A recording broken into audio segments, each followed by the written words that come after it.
Susanna has done. Is- She offered me one when I first. Is the mic on? We have that. I don't think the mic's on.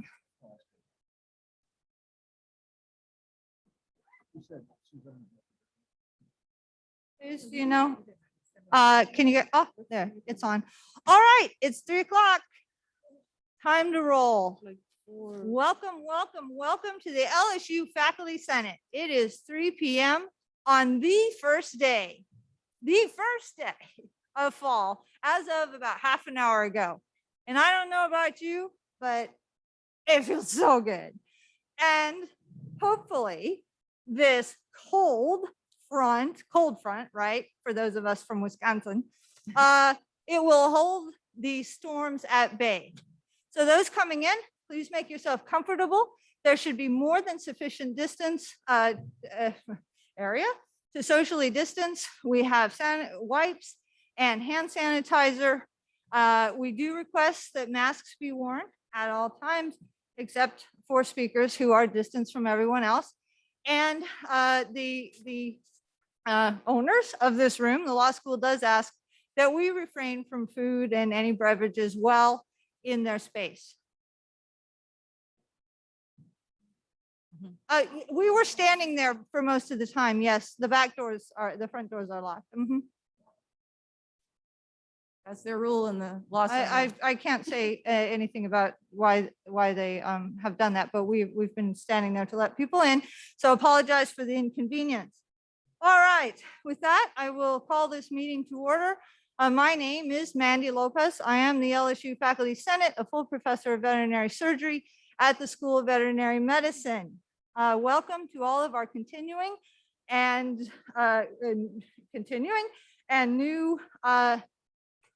new senators. I'm very, very excited to be back in person once again. Look, I have legs and it's really good to see that all of you do too. So much better than a bunch of talking heads. After the wild ride of the last 18 months, I am hopeful that the ground will begin to solidify under our feet and so we can use our legs. Thank you for your willingness to participate in faculty governance. And all of you new senators, please rest assured that you will be recruited into committee service very soon. All right, as you know, our new reality requires some adjustments. Change doesn't worry or necessarily bother me. And as you know from many of my messages, it's time to pull many aspects of our university into the 21st century. So our original meeting, as you know, was disrupted by the strongest hurricane to hit the shores of our great US. And then spacing issues and access and so on took the better part of 3 months. But here we are. And despite the frustrations of the delay, it did give us time to find a venue. Thank you, law school. And with the necessary technology and to work through some of the challenges with the multifaceted accessibility. All right. Also, we've been a little lax about Robert's rules over the last 18 months. I understand Robert's rules are suggestions, not mandates. Nonetheless, in our Constitution, we do agree to abide by them. All right, so everyone is invited, encouraged to participate. However, please observe the standards of our in-person faculty senate meetings. That is, the person who has the floor. Please raise your hand, virtually or in person, to be recognized. Let's limit our discussion to the topics on the agenda and so on. All right. I know it's tempting to use that little chat box, but as per Robert's rules, our interactions need to be by voice or voca or something like that. Sorry. So be sure that we do not use the chat function or any other sort of texting sort of venue. All right, for roll. We've come up with some new and creative ways. This is going to be one exciting adventure. All right, so can you see that? Can you see the sorry, the email address? Please use that to and follow the instructions. These instructions were included in an earlier email as well. Register your attendance. We'll ask that guests do the same. All right. We're going to have some interesting perturbations to voting, given our sort of ephemeral sort of arrangement here. And so for some of the voting, it will be by roll. So we're going to need your patience as we work through that. Now, we do plan to use Qualtrics for the new Faculty Senate Executive Member election. And the votes will be either called or displayed. There will be a delay. Obviously, we're returning to good old paper, but we'll do it as quickly as we can. All right, so here we go. Are there, all right, alternate representatives?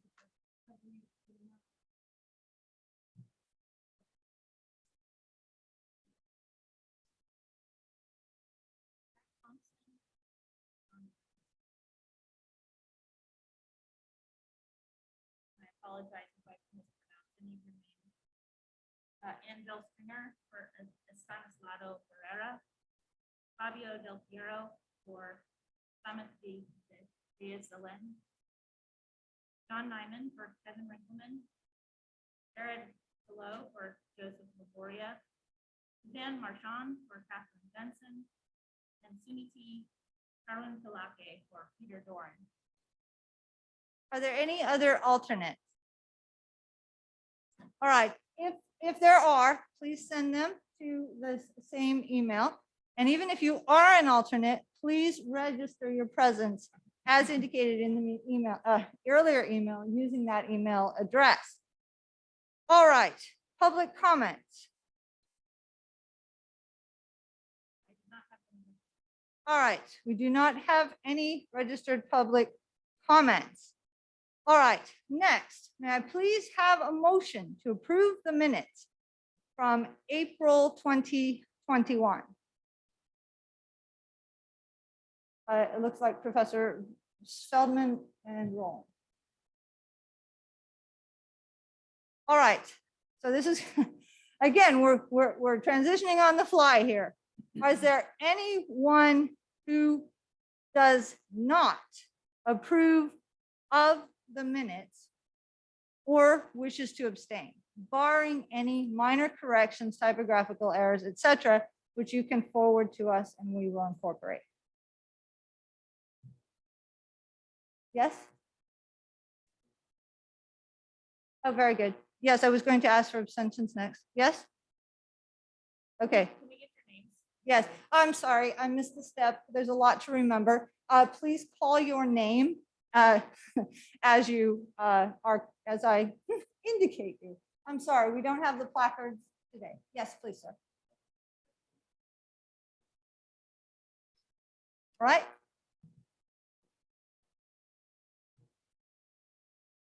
Okay. Yes. Yes. Okay. Any others? Yes. All right.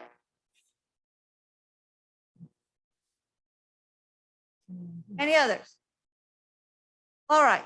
We will accept the minutes as currently written with the exception of minor corrections by consent. All right. We have some very special guests today and not to usurp anyone, but I do want to point out Mr. Javin Bowman, who is the president of the Student Senate. Where have we gone? Ah, there he is. Yes, welcome. And thank you for coming. We look forward to working with you in the future. All right, we also, another very special guest. I see our president, William L. Tate the fourth. We have Jennie Stewart from ADA. I'm going to draw a complete blank, sorry. She just told me. Your guest, yes, yes, of course. And your guest, I'm sorry. Josh Jones, and he is our new Title IX coordinator. All right, apologies, apologies, Josh. I'll do my best to remember. All right, and first up, we do want to welcome our president and chancellor. Please, sir, you have the floor. All right. Yes, yes, please. Or wherever you prefer. All right. Oh, the podium, yeah, we need you at the podium. Thank you, Dr. Lopez, for the invitation to speak very briefly. I would like to say publicly, it's been a pleasure to work with you, a colleague of your esteem in terms of your research and your willingness to meet on a regular basis, but also in spontaneous fashion as matters emerge. I'd like to also thank the faculty, Senate's executive group for being willing to do the same thing. I greatly appreciate it. As I've said on many occasions, the governance function doesn't just happen with regular meetings. We have to have some spontaneity as matters unfold. So I want to thank you publicly for that. Thank you for the opportunity to speak with you very briefly. My charge was simple, just to welcome you back this semester. I also would like to thank you. It would be remiss of me not to say that over the last 60 days, and especially the last 30 days, I've heard from numerous parents, largely positive about the fact that there's students who are back in classroom situations with each of you. There was a great amount of joy and thankfulness that they had that opportunity. And so I'd like to thank the faculty in general for that. Let me be candid, you do not know me. And I come to you from another place in the middle of a pandemic, and I'm required to create a plan to get us back. And that requires some trust. I want to say publicly, I appreciated all the criticism, as well as the positive feedback I received with respect to putting together an epidemiological plan in the context of a very political state with respect to this pandemic. I welcome it. It made me better, and I appreciate you. I'd also like to say, as a result of the plan that was put together, I had a very interesting conversation with the President of the United States this past week. And there's some things that I think that we're going to have to make decisions about as federal policy begins to evolve. I've talked to the Faculty Senate Executive Committee a bit about it, and there's more to come with respect to alignment of our policies. Currently, our students have one policy with respect to testing, and faculty and staff have another policy. And the real question we have to ask ourselves is, should they have, or should we have, a line policy? I will have to make a decision about that in short order, but I did want to say in this body that it is something that we have to contemplate directly. If you want to understand the differences in policies, the biggest difference is that students have an option to take a test to stay enrolled, whereas the mandate with respect to faculty and staff is vaccination. A big question is, should faculty have the same option as the students? I will leave that for you to ponder and marinate on. However, a decision has to be made in short order, and look forward to any feedback you might have to offer on that front. I'm also supposed to take questions. And so that said, happy to take it. Yes.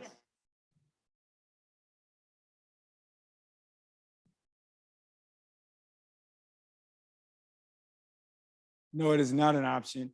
No, it's not.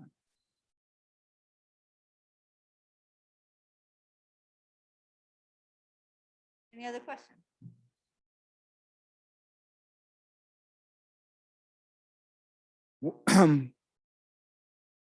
Well, reality is I use the word mandate as a discourse tool, largely because I'm trying to incent people to take a vaccination because I believe it's the most important way that we can keep people safe more broadly.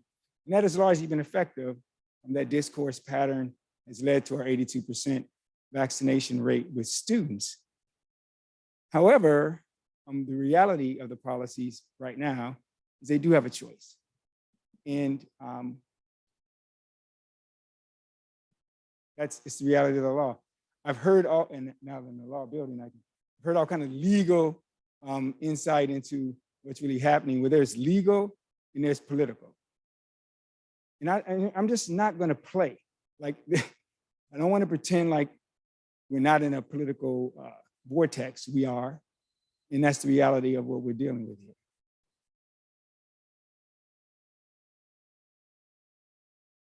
Other questions? Well, thank you. Again, I want to thank you all for what you do. I really appreciate the hard work. You didn't sign up to be in this role during the middle of a pandemic or a hurricane, or the various things we faced over the last 60 days, but I want to commend you publicly for being supportive and being a word of, providing words of wisdom. I really appreciate you. Thank you. Thank you, sir. All right.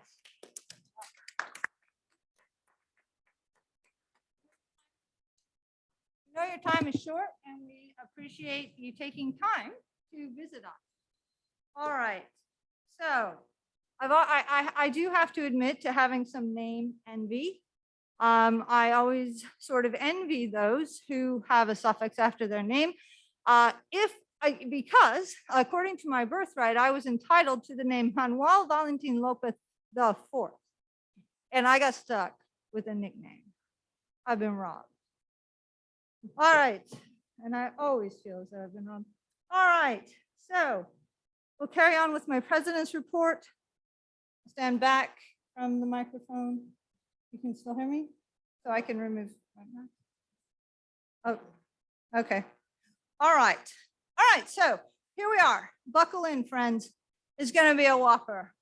There's going to be 3 parts, and I will address, to the best of my ability, many of the things that have been conveyed recently. All right.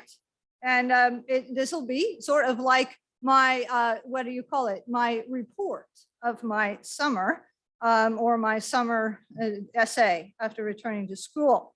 All right. So I already warned you, my notes are a bit too robust to cover in 3 to 5 minutes. And so hang on, make yourself comfortable. All right. Let's start first with at the top with the Board of Supervisors. First, some transparency. No secret, so just something you may not know. The Council of Faculty Advisors is composed typically of Faculty Senate presidents from all of our LSU campuses. Historically, we meet in person during lunch at Board of Supervisors meetings to prepare a faculty report to give to the board. As with all things, the meetings ceased to be held during the virtual status and campus disruption that occurred during the height of the pandemic. Membership became a bit obscure as terms ended, etc. However, in my humble opinion, the faculty report had to continue. So I gathered the information and I wrote the report for every one of the meetings going on the last 3 years. On behalf of all of our LSU faculty, all of the meetings are recorded so you can hear my reports. I want to point out, now here comes the sticky bit, that despite the fact that I authored all the reports, I shared the presentation responsibility with my colleague from UNIS, Professor Jim Robinson. I point out, however, that I was the only faculty member to be publicly assaulted by board members, 2 in point, Blossman and Mallet. At the October 2020 meeting, Blossman asked me if he could identify as a female to get paid less when I raised the question of pay disparities. Next, at the last Board of Supervisors meeting, the majority of this meeting was spent not on faculty or student matters, but the naming of the basketball court. The rest of the meeting was conducted in relatively minutes, including the time spent browbeating by Mellon. I have nothing against the man after whom the floor was ultimately named. Notably, Board of Supervisor and Chair of the Athletics Committee, Mary Warner, fought valiantly to have the court named after a woman, Sue Gunter. Individuals subsequently impugned her family health status and history against her efforts. Let me say that despite the public beatings, I have never failed to show up for the facts. Now, why do I bring this up? Because the Board of Supervisors clearly sets the standard for our LSU. There was a rampant and almost physically tangible culture of discrimination against those who would identify as women or female at our campus, at our LSU. It permeates the halls and the walls around us and is almost ingrained in the trees of this campus. It's been so long. We have a problem, and that problem is manifest at the highest level in our Board of Supervisors. I encourage you to reach out to our governor and ask him why his appointees are permitted to harass faculty who they perceive to be female or women at their meeting. I also encourage you to ask him why the board is so disproportionately, apparently, male, and why they have an unquantifiable obsession with athletics. Please do. Let me tell you that no matter how discrimination is veiled, I know it, and I think you do too. Bullying and mobbing are characteristics of those who are driven to hurt individuals with the intent of intimidating others. I make it a practice to avoid engaging such people. There's nothing I can do to dissuade them from spreading misinformation, innuendo, and false claims that they embody, but I will not validate, affirm, or otherwise contribute to the satisfaction that they derive from hurting others. Under no circumstances will I lower myself to that level. All I can say is that from the bottom of my heart, I sincerely hope that they can heal from the deep pain and inner turmoil that fuels their behavior. As far as our LSU culture, I certainly hope that if I accomplish nothing else during my presidency, that I serve as an example of the change necessary for diverse faculty leadership without fear of public attack, shaming, questioning, and invalidation. I am the first person who identifies as a woman or female to serve as the LSU Faculty Senate since 2006, 25 years ago. I am a volunteer and I have no ego in this, only a commitment to the betterment of our university through faculty governance. I've been here at LSU for coming up on 20 years. I know how it works. Bullying is not against the law. Just ask our administration. Those who identify as female or women have a designated place at our fine LSU, right where they put us. In my case, the dog kennel. And anyone who assists the administration in keeping us in this place, well, more power to them. So here's my message to any one of you. If you should find yourself in an untenable situation because your administration wants to make an example of you, well, you do have resources. Resources created by our own faculty senate, the ombudsperson, the adjudication, the executive committee, and me. You have me. All right. As president, I consult with administration on a daily basis, literally. They trust me to speak candidly on the faculty behalf and to exercise discretion. I always do. Now, brace yourselves, because there's 3 parts to this president's report turned soliloquy. So hang on. Now, a few highlights from my summer. You can view for yourself the issues I raised with the Board of Supervisors, ranging from the abominable treatment of our foreign graduate students to gender-based pay disparities. At the last meeting, I raised the issue that insufficient communication with the faculty leads to great consternation and frustration among us, and that more effective consultation and communication strategies between the faculty and the Board of Supervisors will most certainly reduce misunderstanding. Side note, I discussed this with the board liaison, Jason Brody, and there are a few things that we came up with that are currently in the hopper that we hope to see implemented in the very near future. Okay, I also brought up the shortage of an emergency communication system for faculty because many found themselves with no way to communicate with their units, with their fellow colleagues, with their fellow faculty. We didn't even have a way to ask for help. In this particular location, where we seem to have at least one natural disaster a year, it would seem prudent to have one. We also noticed the student-centric messaging, which is not unreasonable, but we do need at least an equal amount of airtime, or even close, for faculty-centric communications.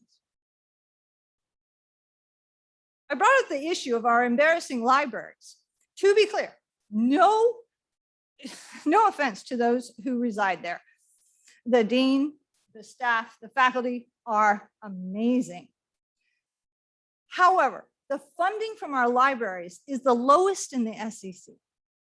We travel to Mississippi to access their collections. Really? Mississippi? What self-respecting university sends their faculty to Mississippi for the resources they need? The library resources. Classroom crowding continues to be an issue. Hopefully, you've seen the survey on this. And please fill it out and send it back to us. Please include the details that are requested. That's the only way we can identify the problem spots and work with the administration to solve them. All right. However, you may have also noticed that we really need to move our classroom technology into the 21st century. Right, how many of you find yourself on your hands and knees, tottering on chairs, pulling random plugs, etc., just before your lecture? I do. And it ruins my trousers and hurts my knees. And it's ridiculous that we have to do this every time we go to lecture. So it's time. It's time to improve our resources in the classroom. Okay, you can catch up on the rest of it in the recordings. There's quite a laundry list of no shortage of things to say to the Board of Supervisors, and you're welcome to review them. All right, it's been quite the whirlwind.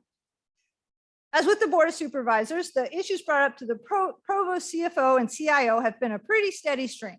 I'm going to limit myself to just a few. Technology, we already talked about that. You realize that we are one of the few universities left in this country that still has Windows XP running very expensive equipment. Do you also realize that some of your students don't even know what that is? The IT response has improved significantly since the arrival of CIO Woolley. He's been very, very progressive. However, it does not seem a good use of time to take a fireman role to classroom technology. That is, wait for the fire and then rush to put it out. I and the FSCC have suggested a routine, like weekly, monthly, something of the like, for evaluation of classroom equipment and to improve the equipment to be far more user-friendly, consistent, and reliable. I could go on forever about this. All right, next, the graduate student tax. That is tuition remission that those who pay graduate students off of grants or, get this, foundation funds get to pay. Yep, we get the privilege of paying a whopping 42 cents on every dollar paid to graduate students. Back to our great LSU. I don't find this a privilege or satisfactory. The tax is incurred whether or not it was in the original grant budget. So help me figure that out. All right, on a related note, faculty have been apprised of significant hardships imposed upon incoming foreign graduate students due to what appears to be a lack of communication between the graduate school, ISO, the registrar, and the bursar. In one particularly horrifying situation, a student was threatened with deportation when the registrar unregistered them from their classes due to unpaid tuition that was applied incorrectly due to an error in their personal file made by a local administrator on workday. The poor student was thrown into a life-changing situation that transpired within a period of 24 hours through no fault of their own. It took many hours for the student and their major professor to work through the administrative errors that landed them in the situation. This is just one example that highlights the need for a more organized and welcoming onboarding process for our foreign graduate students. All right, the majority were pleased with the little bump in their salary in their July paycheck.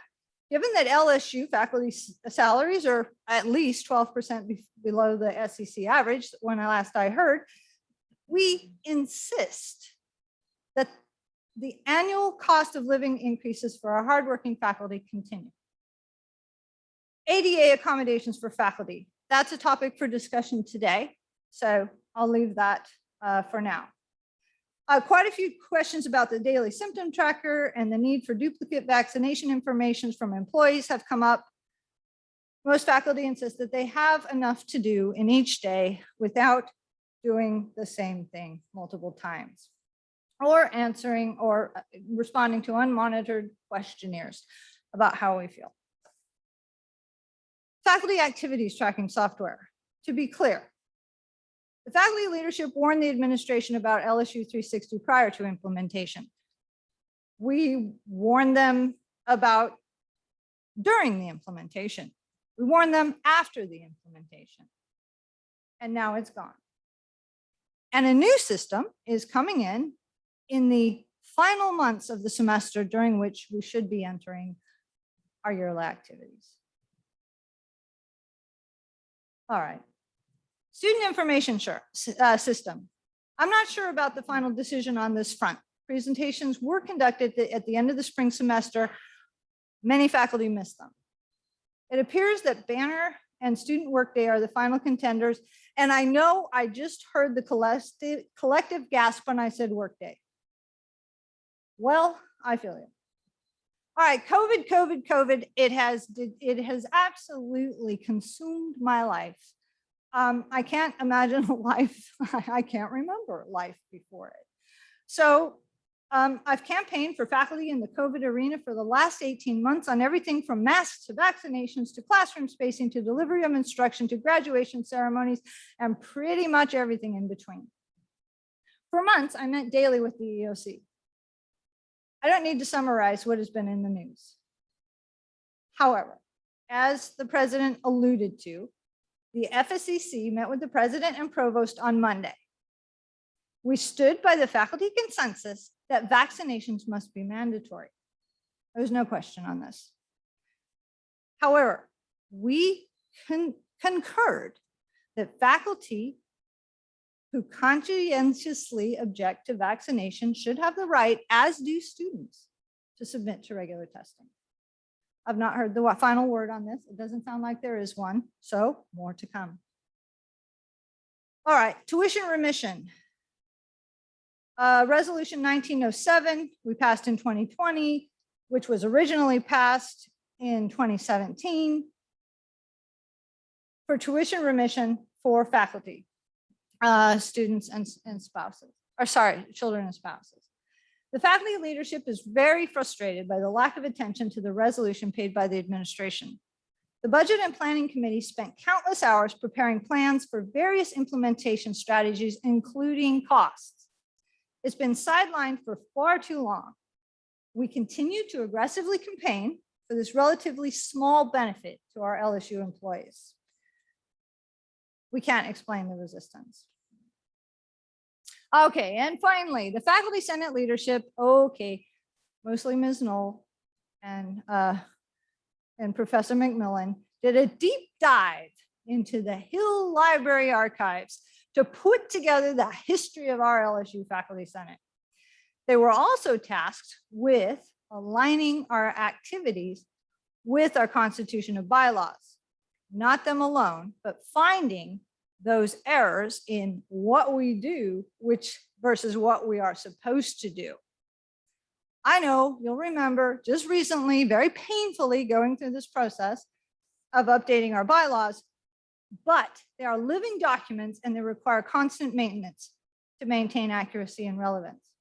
So they've put together a short presentation that will follow this. All right, in parting, as I went through my notes, which were rather copious, to prepare this report, I fully admit that I began to feel the weight of the last 18 months. Between natural disasters and a global pandemic, the stress level is astronomical. So, but yet, we persist. I can't thank you enough for your courage, strength, and commitment to our LSU over some of the most trying years any of us remember. Always to remain, please remain fierce for the faculty and aspire to make our LSU a better place than you found it. I do. All right. Before you ask, part 2 is coming up. Do we have any questions for part 1? Yes.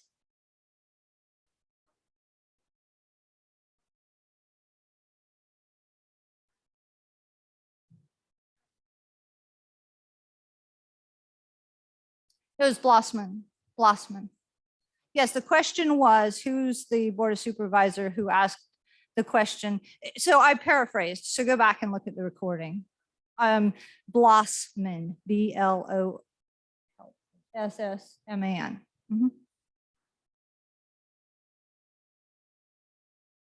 Yes.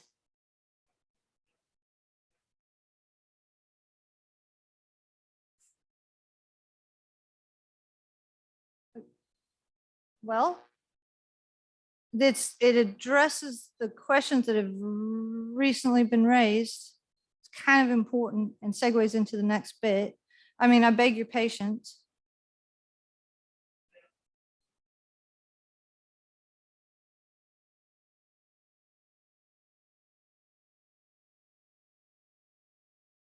Okay, well, I'll try to be fast. All right, I'll do the best I can.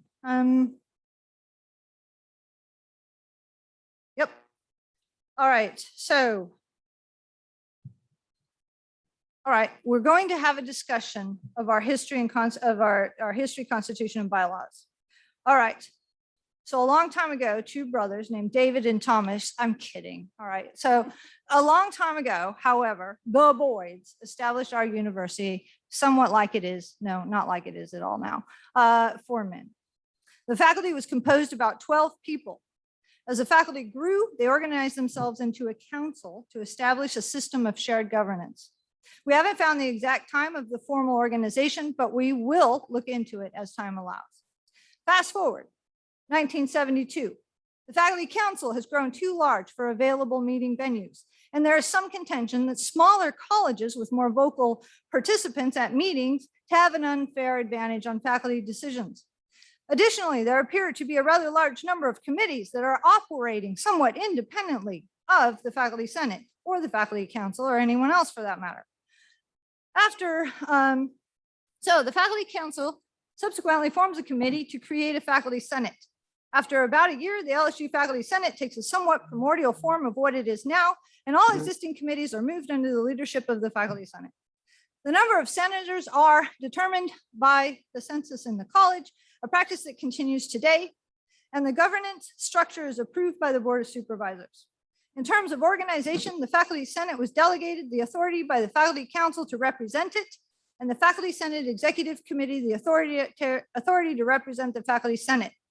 Now, within the Constitution and bylaws of the Faculty Senate remained a clause, for the lack of a better word, that an annual meeting of the Faculty Council can occur, it is to occur, to reverse or otherwise nullify any action of the Faculty Senate.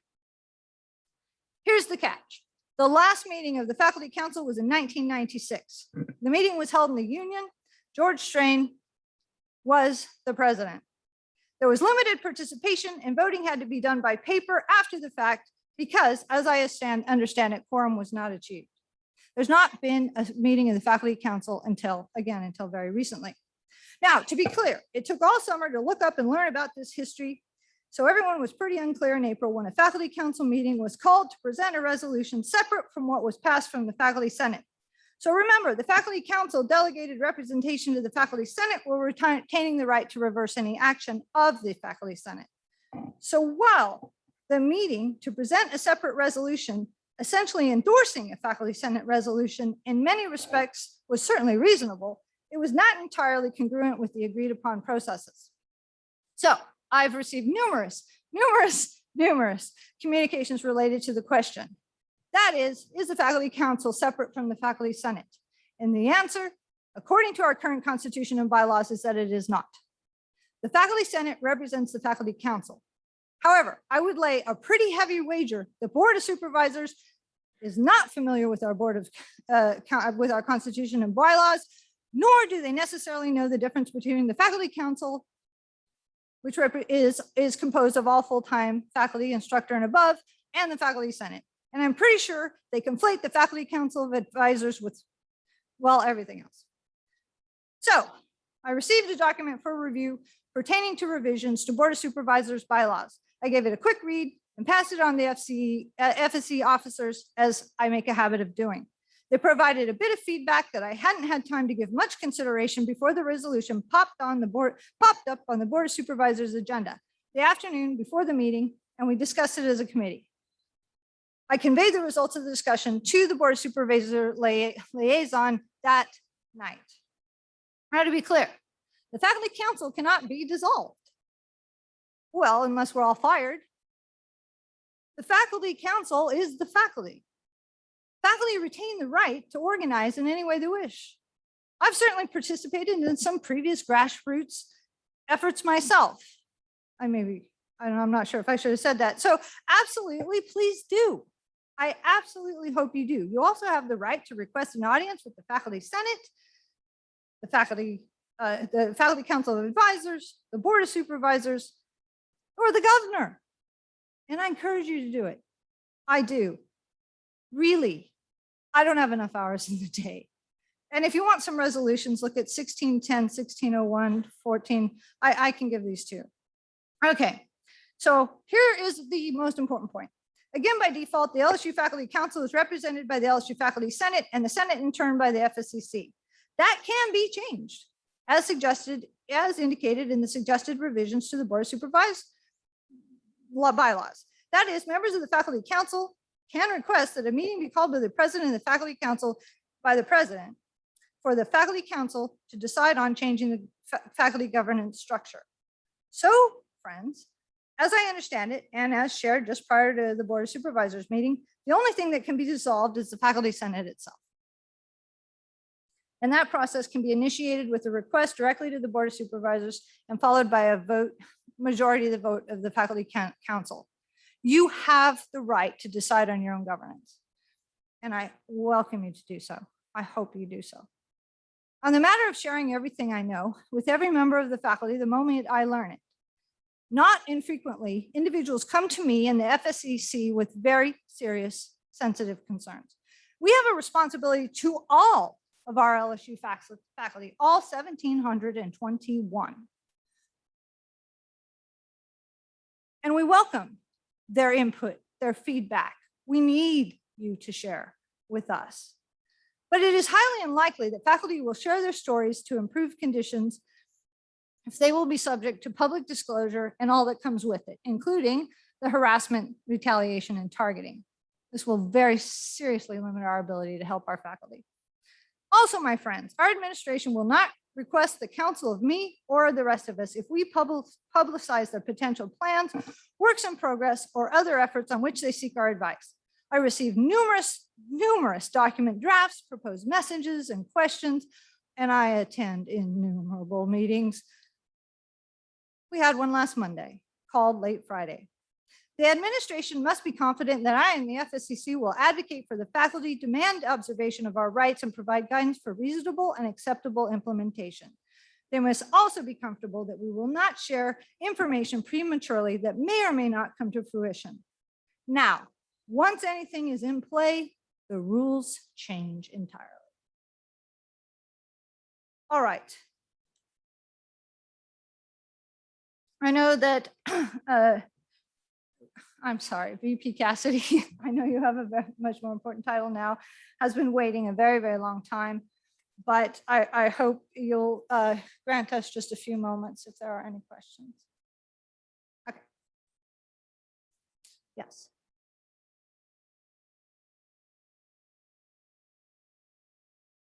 The Faculty Senate represents the Faculty Council.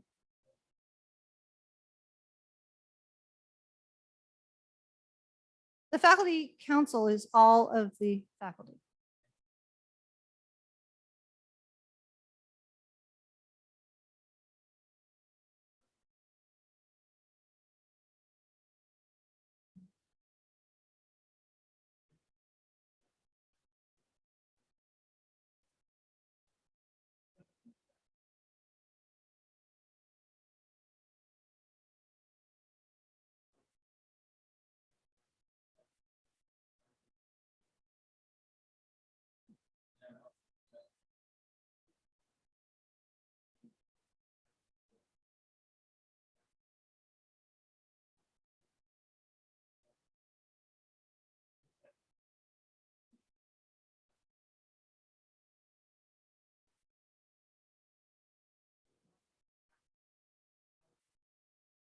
Understood.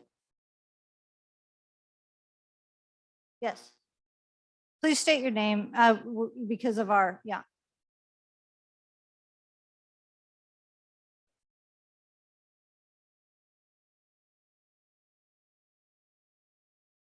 The Faculty Senate was delegated that authority. Who's to represent them to the administration?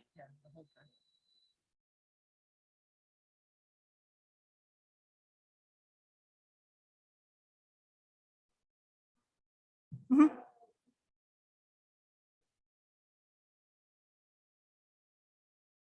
The Faculty Senate.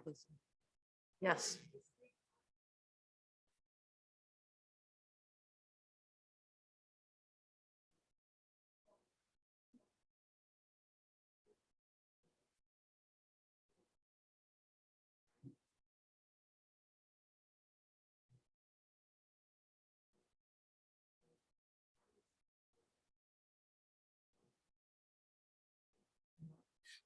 There's not. The Faculty Senate, the Faculty Council delegated the authority to represent them to the Faculty Senate in 1973. However, as with any public body, or I guess body, you have the right to reverse the decisions made by the body that you've delegated authority to. And that is absolutely reasonable.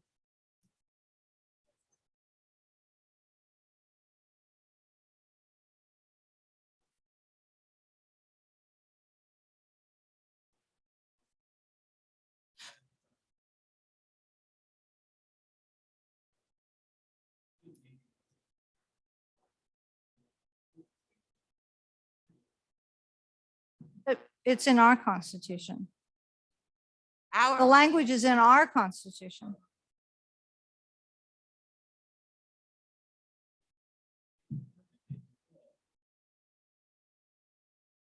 Okay. And we, in their presentation, I don't want to usurp what they're saying, but we will, I have started, initiated the activities and conversations and dialogue to make sure that our bylaws, meaning that of the Board of Supervisors and ours, are congruent and don't diminish or conflict with each other. And so more to come on it for sure. And I am, as an aside, I am reconvening the Council of Faculty Advisors for the next meeting so that they too can share in a lot in the dialogue on this topic. And that would be the Faculty Senate presidents from all of our campuses. Mhm.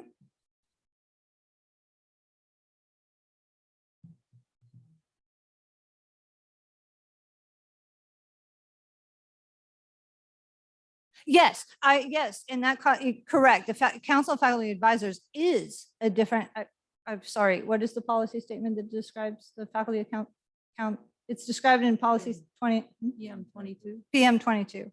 And it has caused an amazing amount of, yes, you're correct. It's caused a huge amount of, amount of confusion, including me. When someone told me they wanted to convene the faculty council, I misunderstood. I thought they meant the Council of Faculty Advisors. I agree. I couldn't agree with you more. Yes.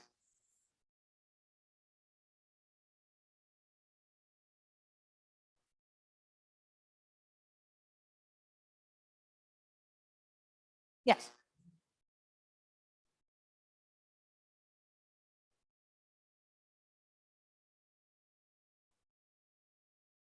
Understood. Mhm.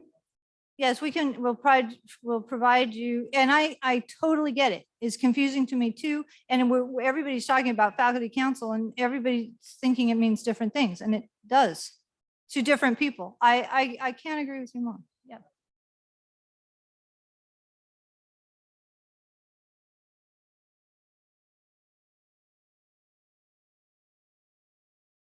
This is not to prevent other bodies from, I understand. And I do understand.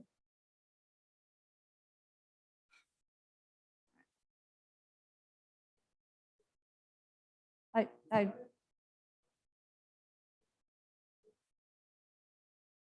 okay, yes, I don't disagree with you.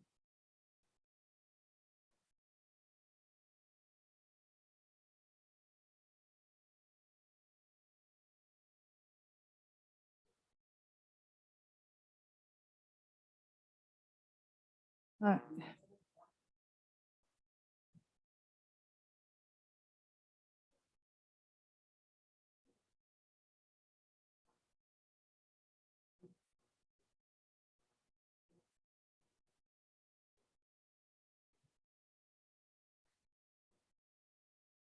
Okay.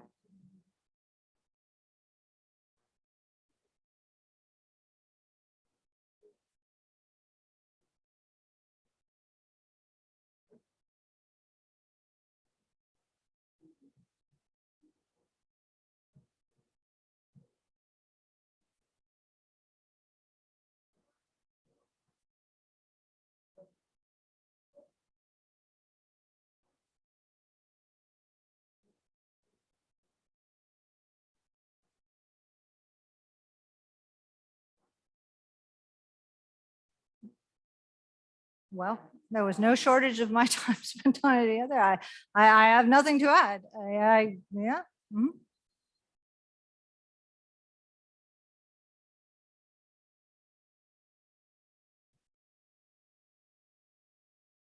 Uh, no? Okay.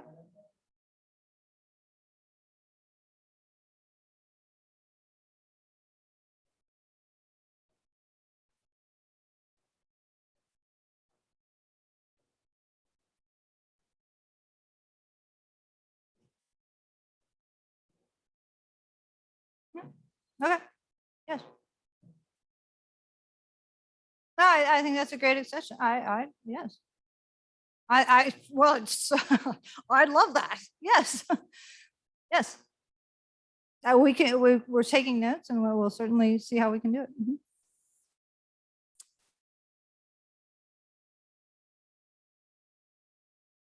Okay.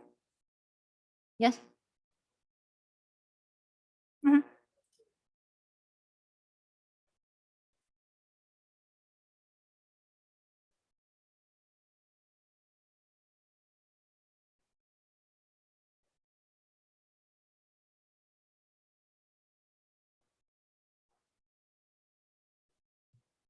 Okay.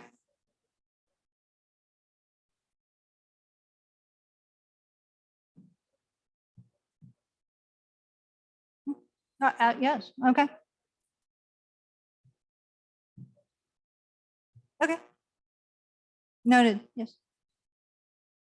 And yes.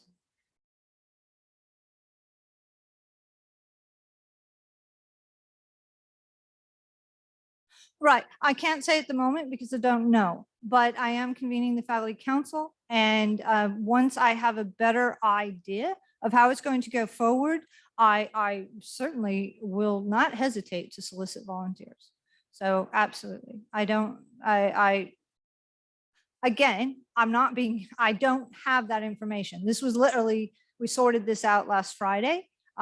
He's working one side, I'm working another, but we'll see what, yeah, I'll definitely let you know. Yes.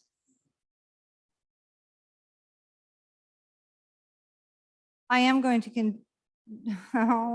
the Council of Faculty Advisors. Thank you. I'm so tired of council. Okay, anyone else? Yeah.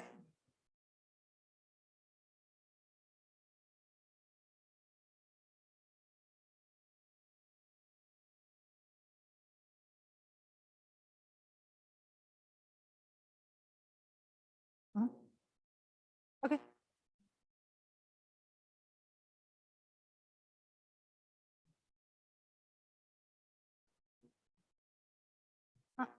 Okay. Yeah. No, right. Well, no, we certainly have no purview, or the Board of Supervisors. This was not initiated by us. No, this is their thing, right? So I get it, but I still, and sort of the way that I put it to them is, we need to make sure, as I stated, that our bylaws and constitutions are congruent and not in conflict with each other, or have different definitions, because this is where a lot of this has come from. And it's just, we can do better. And so I'm not saying that they have to be changed. This was initiated by them, but they've agreed to consult with faculty. And so let's see how far we can get with that and see what so again, I just don't know. I'd tell you if I knew, but I'll keep you posted. Anything else? Okay, here we go. All right, next up so we'll have more on that, a brief history. Next up is from the Office of Civil Rights and Title IX update. So the interim vice president of the Office of Civil Rights and Title IX, Jane Cassidy.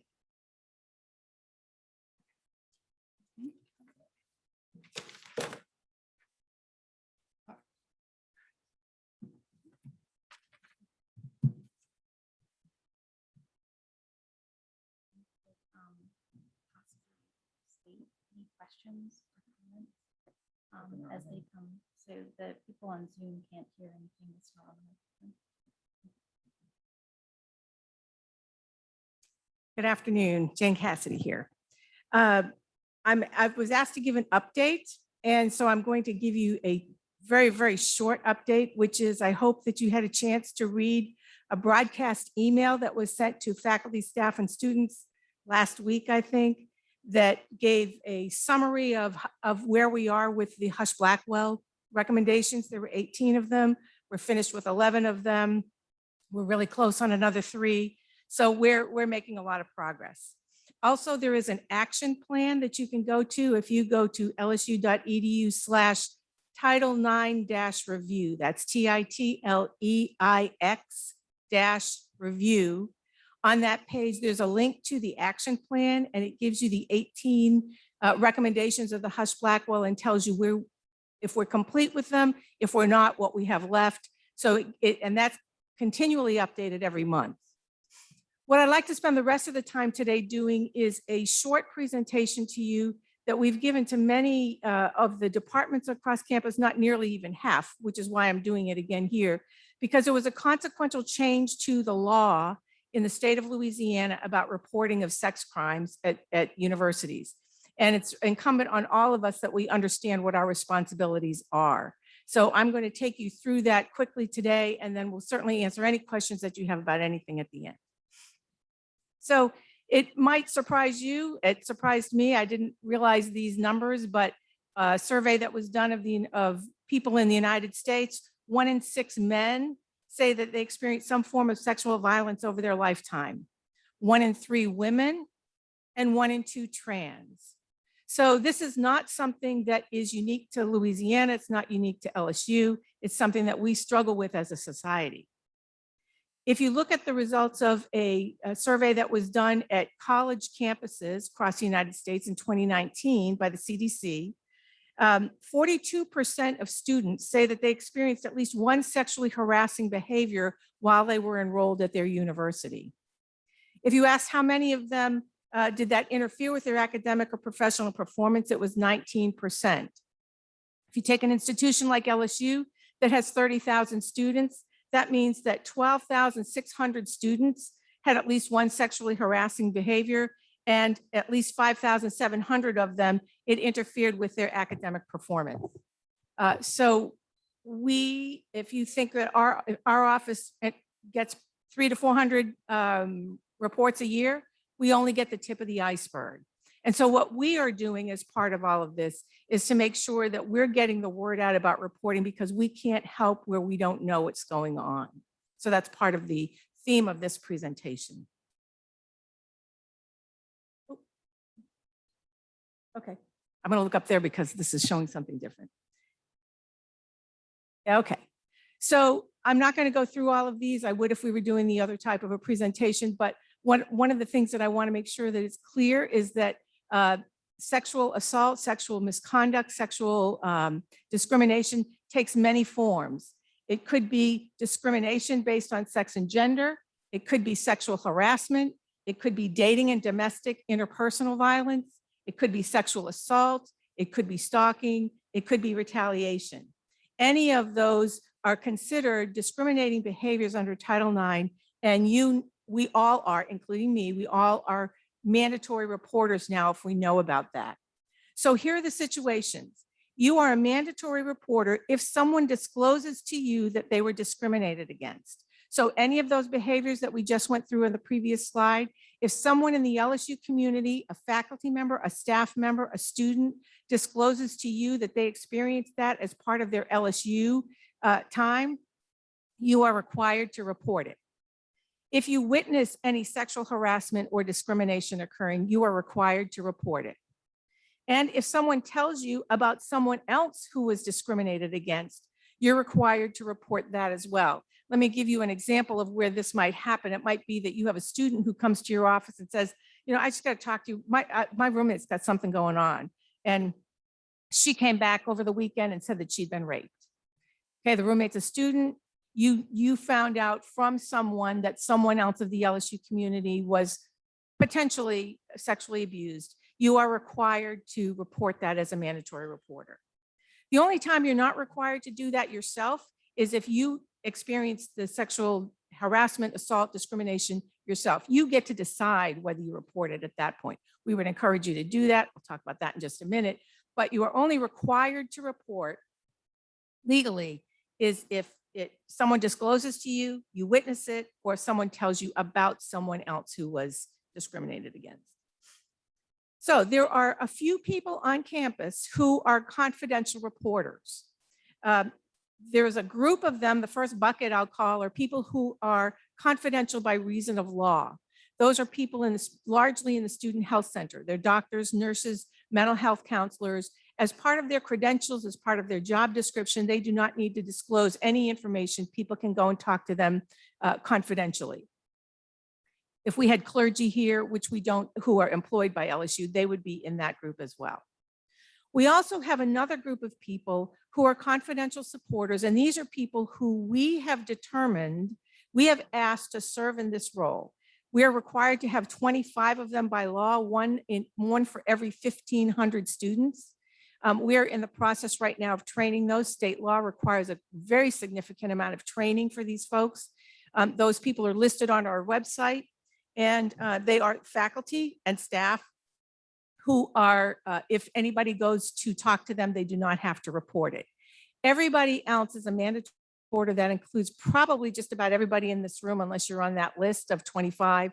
It certainly includes everybody in our office and everybody on the Faculty Senate Executive Committee. So anyway, but there are a number of places where students and faculty and staff can go to talk with people who do not have to report if they want to just find out their rights or find resources or whatever. There are places.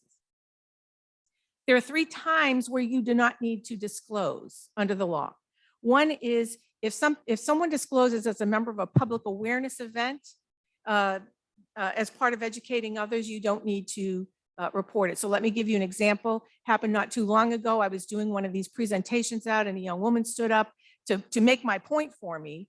Yeah, I mean, she was actually supporting what I said. She said, I've never told anybody before, but a couple of months ago, I was sexually assaulted. Well, nobody in the room was mandatory reporting because this was a public forum where we were educating others. So nobody was required to report that in the manner that we're going to talk about in just a minute. A second would be if a student in your class discloses as part of an assignment. So if you have a student who writes an essay, let's say you have them write an essay about, I don't know, what is discrimination, or anything where they might disclose within the essay, within the exam, within the assignment, because it happens as part of an academic piece of your class, you are under no obligation to report it. What we say in our office is if you know the people in either of those cases, either the person who stood up at an event or a student who gives you an assignment and they disclose something, it would be very nice. It would be the human thing to do to go up to that person and say, listen, I'm acknowledging what I heard. Can we help? Do you need resources? What can we do? Are you okay? But you're under no obligation to file a formal complaint just based on their disclosure. The third way would be is if you overheard it. If there's some students walking by your office, sitting outside your office, you overhear them talking, you're sitting in the union, you overhear something. If you overhear it and you're not part of the conversation, you're not required to report. The other important thing on this slide is that graduate assistants are also mandatory reporters, not graduate students, but graduate assistants. So if they're being paid for any kind of work done at the university as graduate students, they are mandatory reporters. Undergraduate student workers are not mandatory reporters. So how do you report? We have multiple ways that you can do that. If you go to www.lsu.edu/support, you come to this, it looks like this, our Help is Here website. And if you look at the 3 purple boxes at the bottom, the very first one, you probably can't see it well, but the very first one says report an incident. If you click on that report an incident, you get to this page and you can see that there are 2 portals to report. One says student reporting and one says employee reporting. If you are reporting about a student, you report through the student portal. If you're reporting about an employee, you report through the employee portal. We have 2 different systems that we use. If you get it in the wrong one, it doesn't matter. We can transfer it over. But if you could get it in the right one, it helps us, takes a step out of it. We also have the LSU mobile app, and we have a way that you can report through there. And by the way, if you don't have it and you use apps, you should take a look at it. There's a lot of good stuff on this LSU mobile app. It looks like the first screen. It's a purple box with gold LSU. If you click on that, it takes you to the second screen, and there are a number of icons. The last one on the first row is our hands around the heart symbol that you saw previously on a couple of previous slides. And it says underneath that survivor support. If you click on that, it brings you to the third screen up there, and that is the mobile version of the report that you saw on the website. You can call the Title IX office, 578-9000. Anybody in our office can help you make a report or can take a report from you. You can come by our office, 118 Himes Hall. As you're standing with your back to the library, Himes is the first building on your left, and we're on the first floor right there. We also have an email address that isn't on this slide. It'll be up in a future one. It's title9@lsu.edu. Any of those ways you can file a report and someone from our office will respond. So why should someone report? As I mentioned before, there are a lot of reasons why people might not want to report. There are a lot of people who don't report. These are some of the reasons why we would encourage people to report. One is resources. If we don't know, we can't help. If you file a report, an incident report, within 24 hours, someone from our office or Lighthouse will contact you to find out what resources and what accommodations you might need to help start the healing process and to get back into work and get back into the routine so that you can be successful either in school or at your job. We can provide advocates for any students who don't, who want someone to help them understand the policy at LSU. We've got people who are trained in that. If we know and they would like somebody, we can have somebody assigned to them. Also, what we know about perpetrators in sexual assault cases is that it's rare that somebody does that only once. Over 90% of people who are perpetrators in these areas do it more than once. If somebody files a report and doesn't want an investigation, but they file a report and that person's name is in there, we can cross-reference that every time somebody files a report. It can be cross-referenced to see if somebody has been reported more than once. And it's a much greater chance of a perpetrator being held accountable for their behaviors if we have multiple instances of it.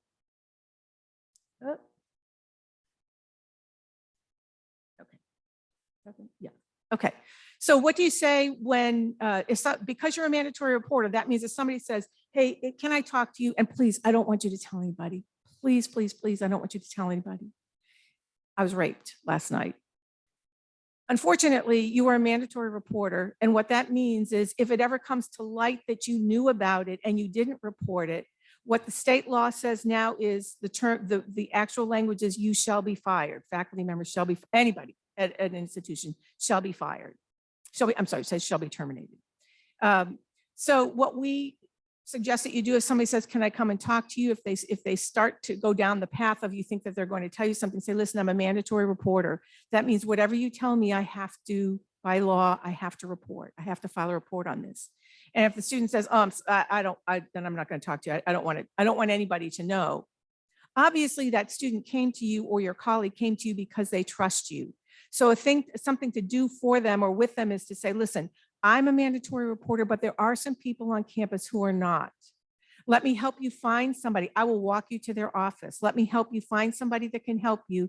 And once you've decided to make a report, come back and talk. I mean, I'm here for you, but until you decide to make a report, I have to. So I don't want to put you in that circumstance. So, and the slides is offered to help them file the report themselves. Obviously, if their voice is involved, they're going to tell it the way they want it told rather than somebody else telling the story for them. So the summary, many sexual assaults happen on college campuses every year. LSU is no exception. Sexual misconduct can take many forms and none of them are acceptable behaviors. If you witness sexual harassment, if someone discloses it to you, or if you have any knowledge of it happening, you are a mandatory reporter, and if you do not report, you may be out of a job. You can report online, through an app, over the phone, or in person. And here is our contact information if you didn't catch it before. So that is the end, and I will take questions. Or I have a question. Dr. Cassidy. sure. You mentioned grad students being mandatory reporters. How will they be notified, or how are they notified that they are mandatory reporters if they're a graduate assistant? Okay, good question. If someone's a graduate assistant, how do they know that they're mandatory reporters? We went to new graduate student orientation. I think it was just new graduate students. They all know. We've been going around doing these in departments. And so graduate students have been part of that. We've done it for graduate student populations in a couple of colleges.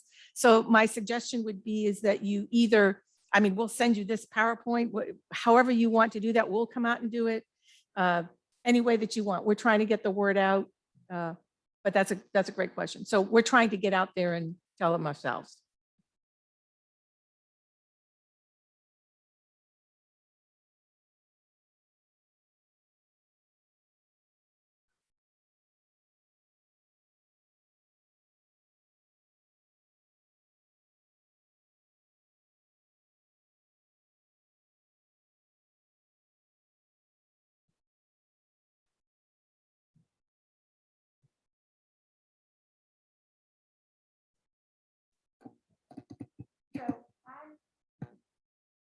Okay, actually, I'm going to give an opportunity for you to meet my colleague.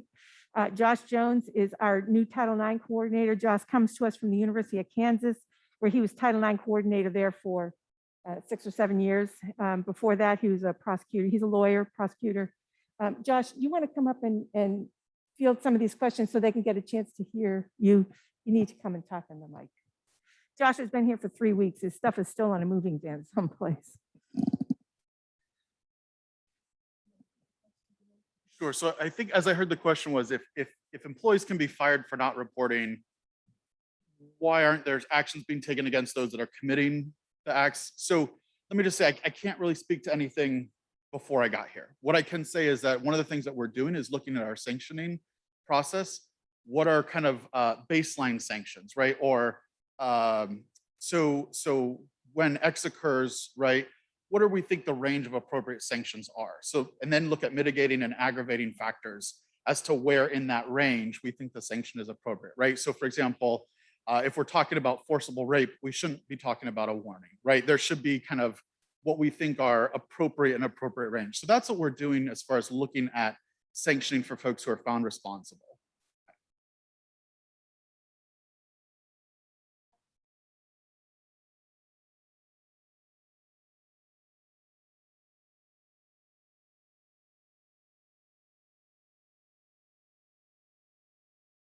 Sure.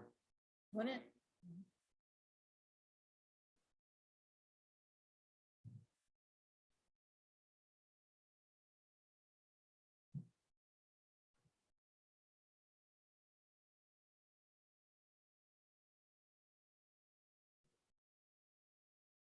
Sure. Yeah, I think there's a couple of things. So one of the things with repeat offenders is, so we have a lot of students who come to us, they're seeking support, but they don't want to move forward on a complaint. And so we don't take action on that complaint, but we have the name. So that when if let's say a second student comes forward and says, right, student X did, this to me, we can then look at our system to say, wow, we already have a complaint that's either similar in nature or that type of nature. So there's very few cases where we would move forward or the Title IX coordinator themselves would file a formal complaint. That's one instance where we would, right? Again, I think if we're talking about employees, that's a little different too. There's some Title VII implications around employees and harassment or discrimination. Again, I think we're looking at nature of the severity of what occurred when we're looking at the sanctioning for faculty or staff as well. Yeah. Let me add just one more thing. Josh said it clearly, but I want to reiterate it. We cannot investigate something where a complainant doesn't file a formal complaint. So when somebody reports it, which we've just been talking about reporting, all they do is let us know that it happened and we try to get them some resources. They have to actually file a formal complaint in order to start an investigation according to the law. And I would tell you that there are many, many, many people who file reports who do not want to have an investigation. And so unfortunately, I know at least one case I think that you're alluding to, where somebody didn't want to file a formal complaint. And so if there's no formal complaint, there is no investigation. Okay.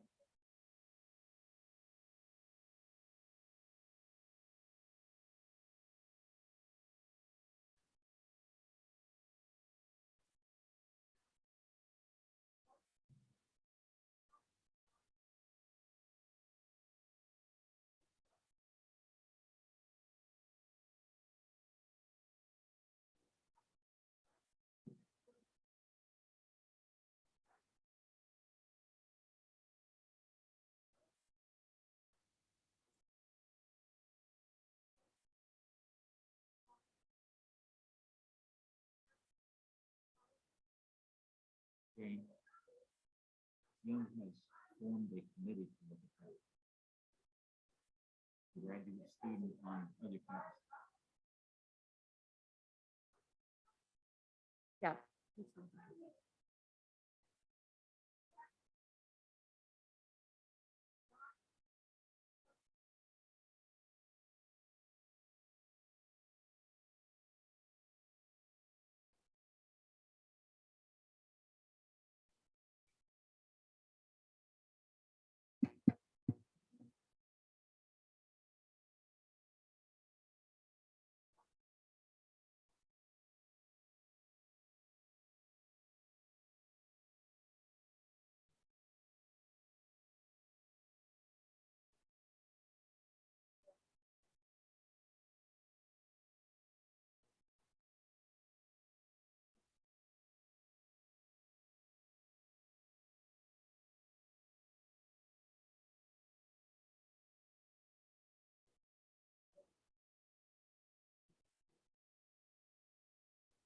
Right, okay. I've been told I need to repeat a little bit. So Pam Blanchard made a very impassioned statement about having knowledge that there are potentially a faculty member who's allegedly abusing students, sexually harassing students, and it never goes anywhere. Everybody knows about it, but nothing ever happens. Okay. Okay, okay. And if it's still going on, please report it again. And we've got new people and we've got new standards and so please let us know. But yeah, no, but the gentleman, yeah, oh, I know what I was going to say. You were asking about, you said, we have really good definitions and you're not really sure, we're not trained. I mean, I'm learning this. I've been 6 months into this job. I was sitting where you are 6 months ago. So I understand that. We say, if in doubt, report it. Let someone from our office decide. We've had a lot of things coming in recently because we're on this new kick of trying to get people to report. Josh dealt with something the other day from the residence halls where somebody, a student left a pair of underwear on a doorknob. Okay, we're glad to know about that. That doesn't meet the standard of Title IX, but let us make that decision. Let us investigate it. We've got very highly trained investigators now, multiple of them. Josh is a highly trained investigator. He's a former prosecutor in venues like this. He's well-versed with the law. Let us make those decisions. We've got enough people in place now who know all of this, that we can handle things in a different way than they were handled before. We didn't have people in place, enough people in place to handle the types of things that came forward. Plus, the law has changed twice in the last year and a half. So, yeah.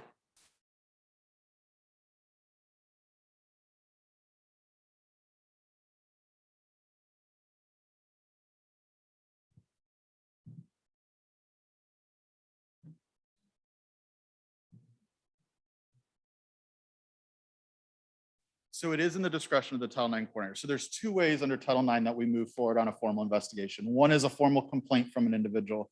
The other is the Title IX coordinator making that decision. So in previous institutions, we've had kind of what we'd call like a safety matrix, right? So we'd look at, do we think there's a heightened danger or safety to community? Was a weapon used in the event? Does this person have multiple accusations against them? Those are all things that would maybe, is the victim a minor, right? Those are things that may trigger, okay, we need to file that formal complaint. Now, that being said, we can't force folks to participate in the process. So let's say we have two complaints against the same person. We reach out to the individuals that we believe have been impacted and they say, I'm not talking to you, you do what you gotta do. We will try to find information any way we can. That may be finding information from witnesses, from video. Our students are all over social media, so sometimes our social media posts, we'll do what we can. To kind of speak to the faculty, I'm going to use a word that maybe you didn't use, but faculty predator, right? So that also is a case where employment has a heightened kind of level, especially under Title VII, right? So an institution can't know, or I should say, an institution is not supposed to know that there's discrimination and harassment occurring and not take corrective action. So there are employment cases where that also would trigger the Title IX coordinator to say, listen, we don't have a formal complaint, but I know about this, I'm going to open an investigation. Again, our ability to collect information might be a little bit more limited depending upon whether folks talk to us. I don't care if folks have tenure or not. Everyone's fearful of retaliation. That's just a reality everywhere. So it's going to be building trust with folks, with faculty, with staff, with students, trying to on the front end get a sense of what are your concerns about retaliation and are there proactive steps that we can take to try to reduce the risk of retaliation. But those, again, I don't know the specifics of this, but those are all instances where I as Title IX coordinator would say, you know what, I think we need to proactively open this and see what we can find.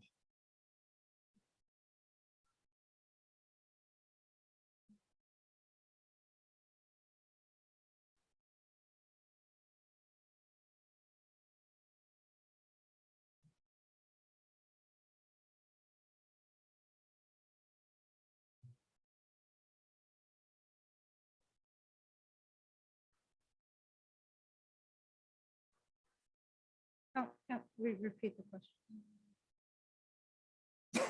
So the question is, somebody's been found responsible and they're still allowed to have graduate faculty status. Okay, that's being looked at right now by the grad council. So I think that is likely to change.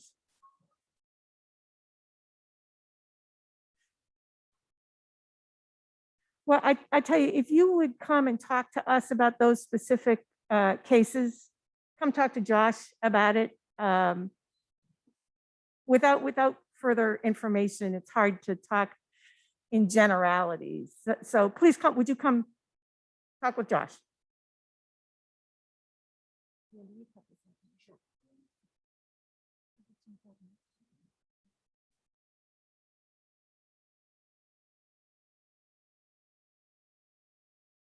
Yeah, so if you,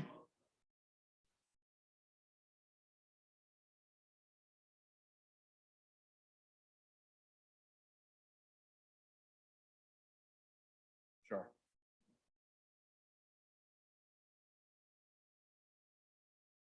Sure. So for the investigative process around Title IX and PM 73, PM 73 lays out the due process, and PM 73 applies to everyone. So there's in the letter that's going to go to someone who's been accused of something, it's going to tell them that they're presumed not responsible until that burden shifts either from a decision maker. So oh yeah, sorry. So the question was due process and whether or not due process exists in the investigative process. So yes, so throughout the entire process, they're entitled to an advisor. So during the investigation portion, they can have it's an advisor of choice. It can be an attorney. It can be a faculty member who they trust. It can be a family member. They're entitled to know the charges against them, right? The date, the time, things like that, the details of the complaint. At the end of the investigation, we send both parties a preliminary report. They have 10 days to review that report. So they get to review all the information that the investigators gathered and then give feedback, right? So they may say, hey, witness A said X, but actually that's not true. Or, that text message that somebody submitted, they actually, redacted part of it. So they'll get to review all of that information against them, provide that feedback, and then we do a final report of all of the relevant evidence. So we've got that due process built into that investigation process.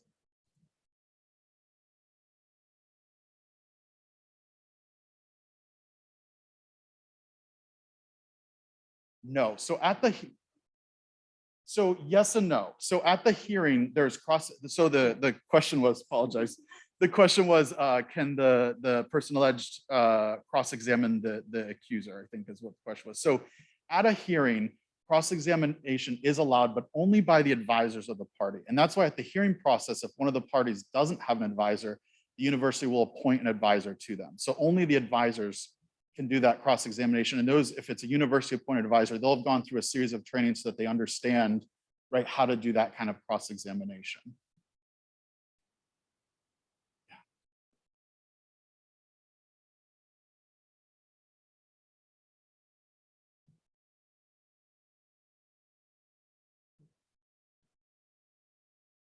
There will be. This is not going to be sorry, the question was, I'll learn one of these times, I promise. The question was whether or not there'll be due process for somebody accused of not reporting. And yes, right, this is not going to be, hey, we heard you didn't report, you're fired. I mean, I don't think that would be allowed under probably tenure, I don't know, but yes, there will be a process by which that is looked into.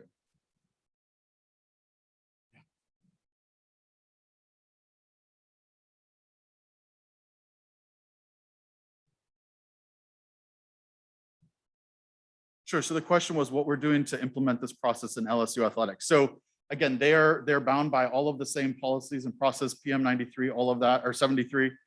So we're working with trainings. We've done trainings. We've met with athletics several times. I have kind of a point contact person there that we're working on making sure that all of their coaches, athletic staff, all of their employees understand their reporting responsibilities. And then, the reality is then they're bound by the same policy that all of us are bound by. And so then it's just incumbent upon me and my office to make sure that we follow that process. And they have nobody to report anything to besides the Title IX coordinator now. Everything has to come up to Josh from athletics. So. Okay. Okay. Oh, well, we have just a few questions from our virtual friends. All right, so the first question is, so there are 3 steps: 1, reporting; 2, filing a complaint; and 3, conducting an investigation. Yes? Yes, so somebody files an incident report. If you get online and do anything that we talked about today, you're just filing a report. You're saying, hey, LSU, this happened to me. If you wanted to go forward to an investigation, you file a complaint, a formal complaint, and we help talk them through. Basically, we just need them to have, we need to have something in writing that says, yes, I want this to go to investigation. That's a formal complaint. Then there's an investigation, then there's a hearing, then there's a appeal, the hearing, and then the final report, and then there's an appeal. Okay, and, okay. Okay, can the accuser decide to self-represent and therefore become the questioner of their own accuser? I think we answered that, right? No, they can't. An advisor would be appointed at that point. Okay, one last question. Can you revisit the statement you said about having the person that comes to you and you tell them if they don't, I forget how you said it, but finding another person to talk to that's not a mandatory reporter? Yeah. You remember the screen that had the 3 purple boxes, and I pointed to one, I said, you click here and you to report. The second box is talk to someone. On that page, there's a list of all the confidential people on campus, including Lighthouse. So if somebody comes and they don't want to talk to you because they know you have to report, all you have to do is go to that page and you can look down the list of everybody with them. You can send them to Lighthouse. You can walk them there. Is that what you're asking, Joan? Yeah, but I thought as soon as somebody told us something, we had to report. Well, they do, and that's why I'm saying if you can catch them before they actually tell you, can I talk to you about something? And you say, are you okay? I just want you to know I'm a mandatory reporter. If this has anything to do with sexual misconduct, if it has anything to do with anything else, yeah, let's talk. So, Just if I can real quickly, sometimes it's going to slip out before you have a chance to say that. And so one of the things you can let them know is when you do mandatory report, what happens next is Asha Murphy is our case manager. She's wonderful. She has a social work background. She's going to reach out to them and they can respond to her and say, thank you, no, thank you, goodbye, right? So I think sometimes there's fear around that mandatory reporting from the kind of student or colleague side of, well, once someone knows like this investigation is starting, it's going to steamroll over me and I have no kind of control of the situation, and that's not the choice. So, or what happens. So at least in my past, my experience is when we kind of explain to folks what's going to happen next, they may not love it. They may stay like, oh, why? But they're like, fine, okay, I'm going to get that email and I'm going to ignore it. And that's okay. So, because we do know that sometimes you don't always have a chance to kind of get that out before the student just, tells you everything that's going on in their life in that moment. So. All right. Thank you Thank you. very, very much. Sorry.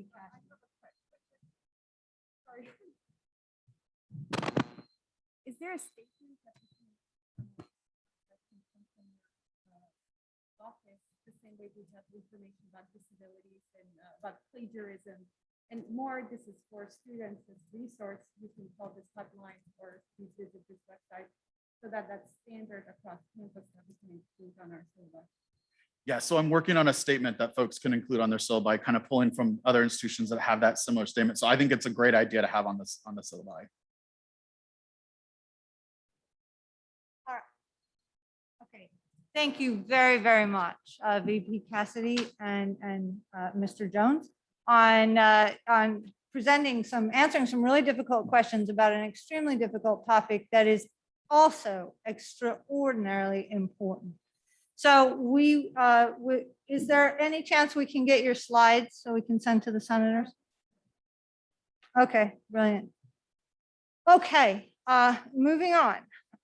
Miss Jennie Stewart, who is the Title II coordinator from the Office of Civil Rights and Title IX, and to Jason Hicks, the Provost Fellow from the Office of Academic Affairs, to talk to us about ADA accommodations.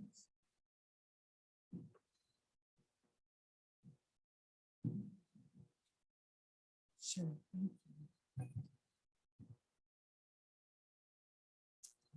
Good afternoon. We want to thank you for the opportunity to visit with you. As introduced, I'm Jennie Stewart, and I serve as the ADA Title II Coordinator in the Office of Civil Rights and Title IX. Today, you get to meet 3 of us if you haven't met us already. So I do want to share with you, I am the ADA Coordinator, but this is about the COVID-based arrangements, most of which are not ADA. And I'll explain why our office and I in particular, I was tasked with that. As mentioned, I'm Jennie Stewart, serving as the ADA Title II Coordinator, and my partners in this review, because certainly no one wants to operate in a vacuum on something so tenuous as COVID-based arrangements or modifications. Professor Jason Hicks was so kind to serve with me, bringing that view of faculty, and the academic side of the house, and also having served not only in the classroom, but also administratively. Additionally, to round that out, we asked, and she agreed, Lindsay Medatic from Human Resource Management also to serve with us. The benefit of having Lindsay in our team is that before the Office of Civil Rights creation in March, Lindsay and the team in employee relations were tasked with affording ADA accommodation. So this was something within her purview that she did until our office was created. Within that, Jason, Lindsay, and I serving to review the requests that come in as COVID-based modifications or arrangements, and that's from any faculty or staff member. So certainly here presenting today to the faculty, but it also did cover our staff members as well. Any appeals from our committee were submitted to our interim vice president for Office of Civil Rights and Title IX, Jane Cassidy. And a lot of information has come about where do you get the guidance for this? You're not medical professionals, and that is correct. None of us are. But this work of doing ADA review is typically not tasked to medical professionals. This is a specialty area, intersection of the law, limitations, and working from a human-centered perspective. So this was tasked in our office, and we have guidance from our LSU COVID committee, which was a wealth of information, providing trackers to us that we did not know exist. Trackers that included university information, it included geographic information, guiding us on what herd immunity meant, because something we realized very on was that these COVID-based modifications often indicated, I'll recommend these arrangements until herd immunity is achieved. So clarifying with epidemiologists, virologists, and the folks who are doing that work, what does that mean? What is that percentage? What is our tipping point? And guiding us that there's not just a singular number, because you have to consider the context of who's in your community. In addition to that, using relevant CDC updates, those were transferred to us by our partners there. And then also one great source of information specifically was our Johns Hopkins information page about Louisiana. Okay. So our authority and process. So if we created this, where did this come from? And we were tasked very early on by our leadership, the president and provost, deciding that ADA accommodations were not enough in light of the risk that the pandemic presented. ADA accommodations would have been a much higher standard, indicating that there would be a limitation to one or more,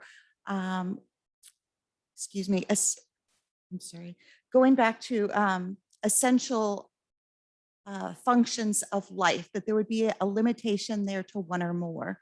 In this case, we decided that that wasn't necessary. Our administration decided that wasn't where we needed to start the analysis. We needed to center on the risk that the pandemic presented to people who might have a risk that may not rise to the level of ADA.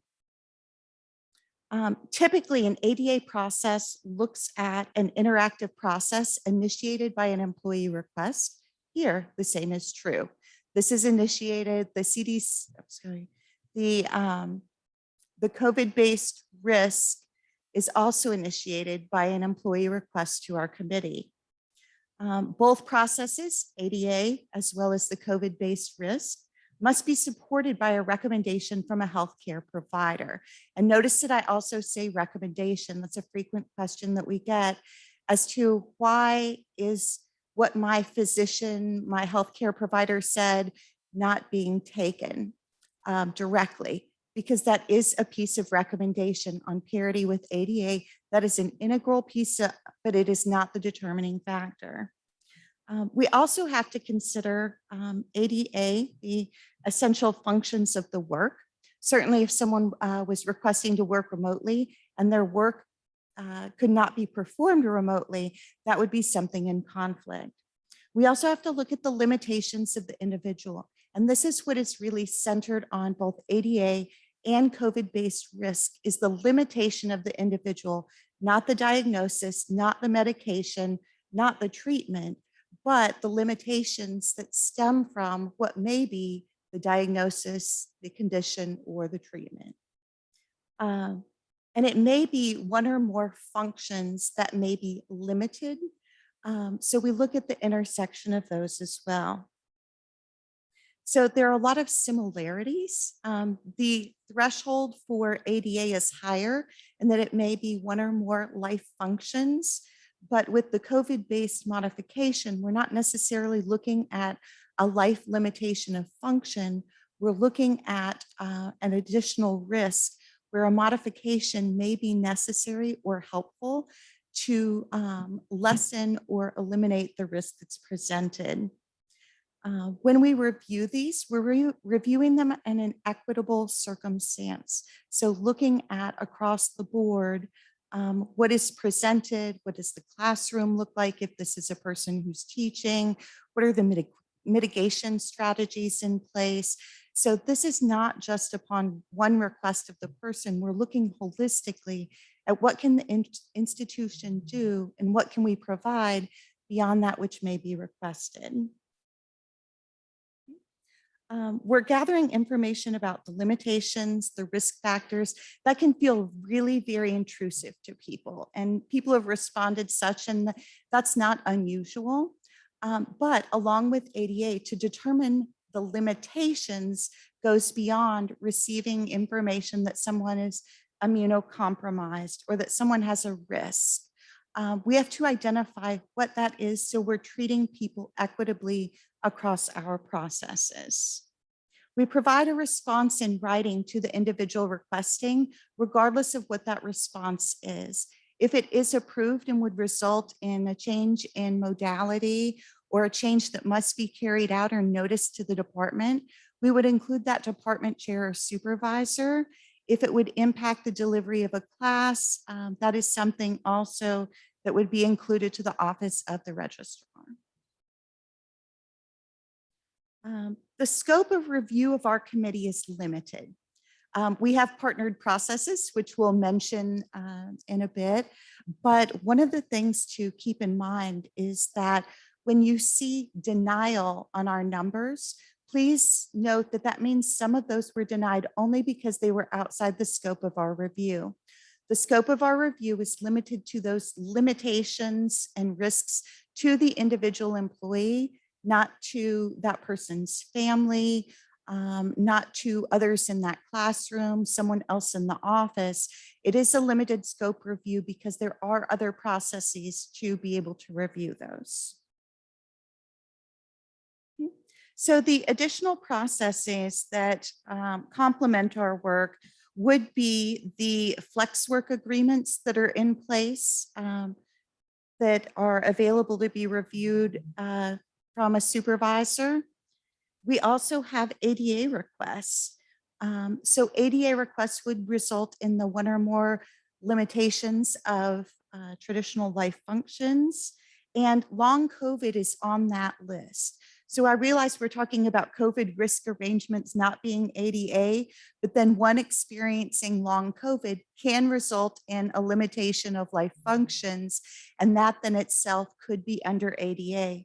So some of the items that we've received and reviewed have resulted in a transition over to say that our proper process is ADA. That's also under my purview. So information is not being switched, shared with others. This is very much a protected and limited private process.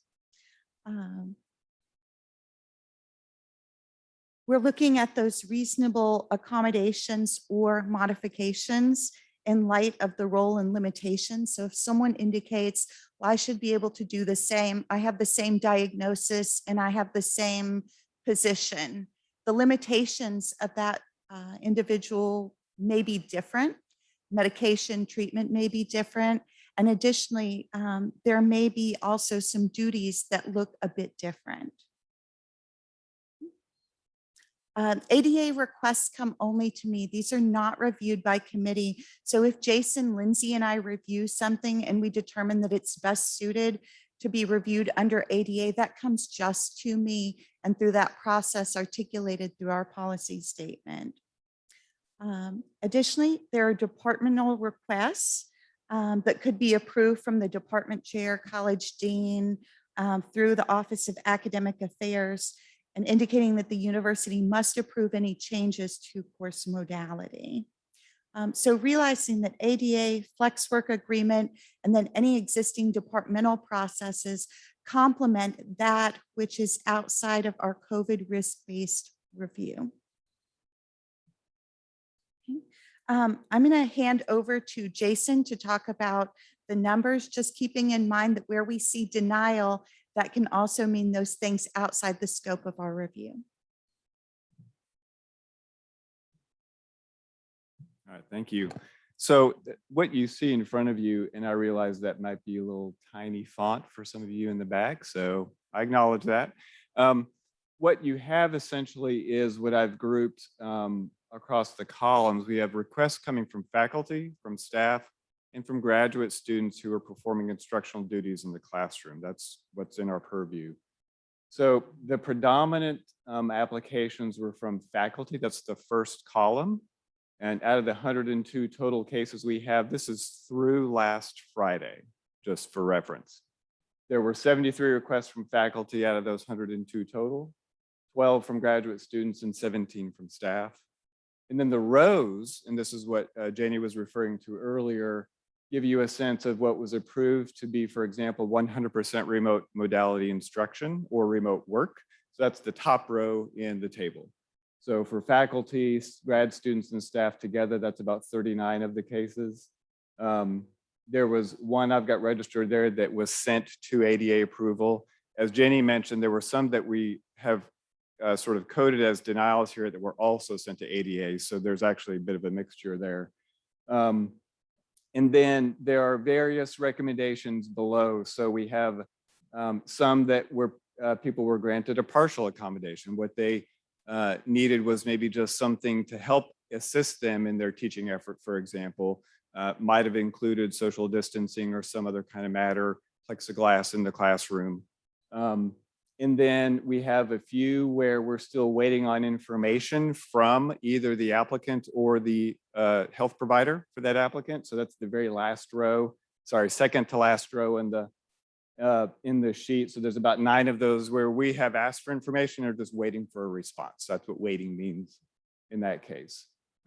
We have some that were declared as no action. Those are often those that were not in our purview. So if it was a request, but the request is really about risk to a faculty, to a family member, but not to oneself, those were not declared as in our purview.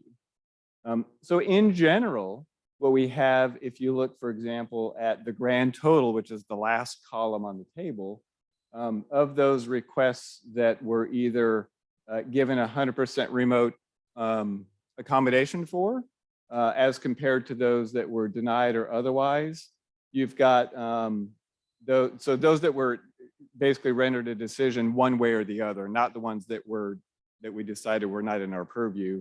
You've got about 40 that were granted 100% remote working, We've got 29 that were denied. And again, some of those are ones that weren't in our purview, went to ADA.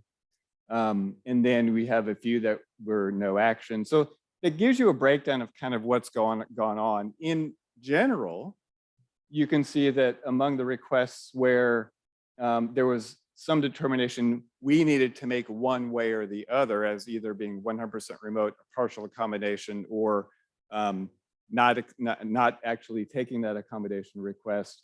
You have roughly between a 50 and 60% rate at which people are actually being granted that accommodation. Again, that's among essentially the folks in the top half of the table. And you have a lot at the bottom where we just either don't have information from them yet, or they're waiting for us on a response or something like that. So it kind of gives you a sense. It's broken down among, clearly the faculty are the most frequent applicants to this, some grad students as well, and then staff. So there are 17 staff cases, 12 grad student cases, and 73 faculty overall. So that just gives you a sense of what the data look like. Again, this is as of this past Friday. And I think we have, yeah, just one more slide I think that Jennie wants to.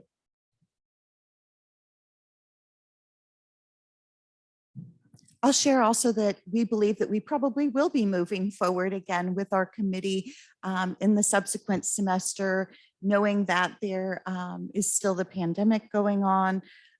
When we started this in April, our landscape looked very different. We were seeing downward trends. We were anticipating additional downward trends, and that didn't happen. So we did have to rely on data to turn on a dime there, hoping that mass vaccination efforts for fall 2021 will get us some good outcomes. But we will continue with reviews for semesters. We're going to revisit our methods. Did what we do serve our community well in the sense of equity? And then additionally, looking at are the risks heightened, lessened, or just different than they were when we looked initially? Looking back to our epidemiologists, our virologists, and our professional folks providing guidance and additional information to us. Thank you very much. This presentation was requested by the faculty. Do we have any questions? Yes.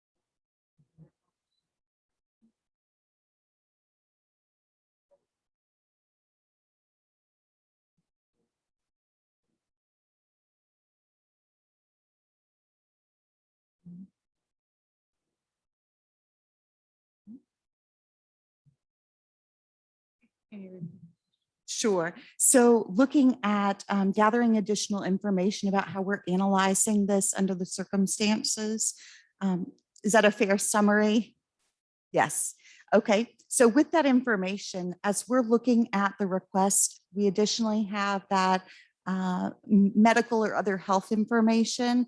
As we're going through our meetings, Jason is pulling schedules in part about what is the capacity of the room, what is the current enrollment of the room, are there other locations that would look similar? Does the department have resources? So we are considering those things, not just two pieces of paper, certainly. All right. Additional questions? Yes.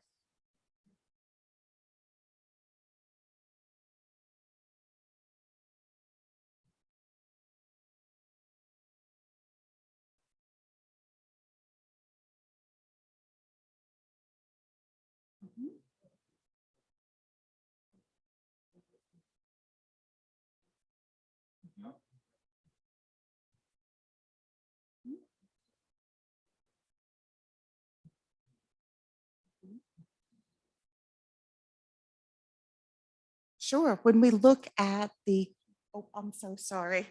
Sure. Considering the guidance of the Medical Advisory Committee from LSU, we do take those into consideration, looking at the ability to social distance in a classroom, looking at what are the other mitigation strategies. We've also incorporated that into our response, all of the mitigation strategies that are in place. So we do have that enumerated in our response letters. And that did come a bit later because we thought that was very important to do.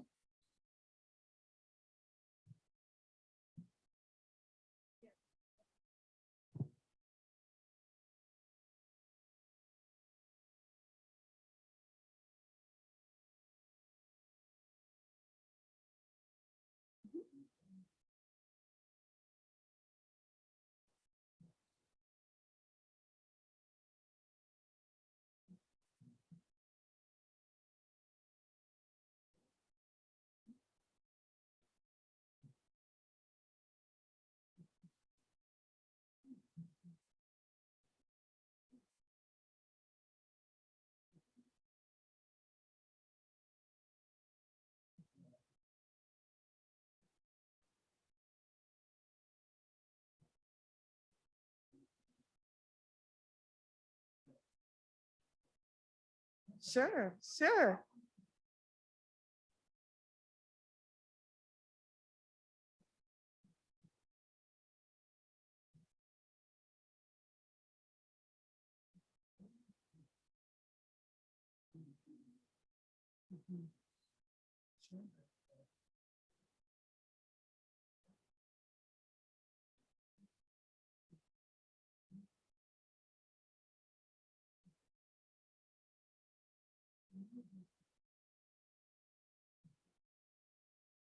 Sure.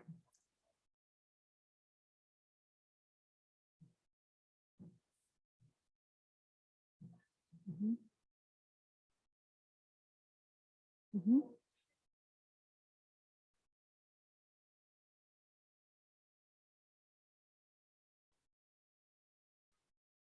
Mhm. Mhm. Mhm. Mhm. Mhm. So the questions center around essentially the ability to make decisions based only on the faculty member or the applicant and not those individuals surrounding it in the classroom or at the family at home, loved ones, people that you're regularly in contact with. Doesn't mean that we don't struggle with that. Certainly, this is not the purview of just this little subsect of the community. That's why those additional opportunities for review on work from home opportunities, opportunities for departments to make decisions different than ours. There was one department in particular that said, I'm not going to make the decisions initially, but if you deny it, I will look at those. So departments have that ability to make decisions that we don't.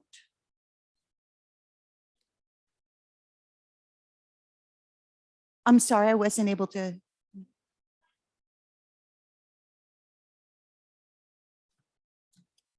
Do you want to speak to the process? Wait, I don't think we can hear. Okay. All right, what was the question?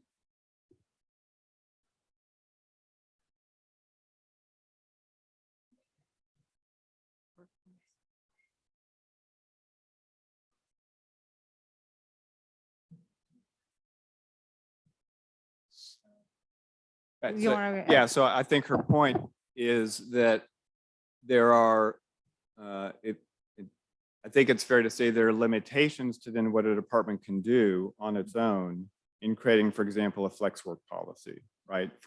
So when it comes to instruction for students in classes, then that requires additional approval, dean level approval, academic affairs approval. That's correct. So I think part of the struggle that Jennie mentioned is that we have to take into account some of those factors as well. So we can't just either override, in this committee, based on the risk to the individual, that stands on its own, right?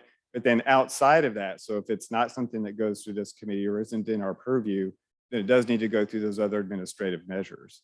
And that's something that frankly is, I realize, frustrating because you've got, you have, if not policies, guidelines that are coming either from the president's office, from academic affairs, that are giving us a context in which we want to have as much as possible in-person instruction, right? Obviously, that's something that's been going on over the last year or so. And so you're right, that's a part where we have to struggle with, but we don't have absolute purview over that, and the departments may not as well. Where they do have that is certainly in a proactive sense. So as they're building schedules, again, under certain limitations, thinking about proactively what courses are appropriate to be taught online, using online modality as an example here, or in a hybrid format, those can be built in proactively. So the other thing that we're dealing with is the extent to which we're making switches after a class has been established, after students are registered. So that's what makes this such a different kind of process, where at this moment now, where courses were created 6 months ago, for example, for the fall, and now we're thinking about whether or not we would recommend any changes now. So it's you raise a fair point. There's some limitations to what a department can actually do on its own.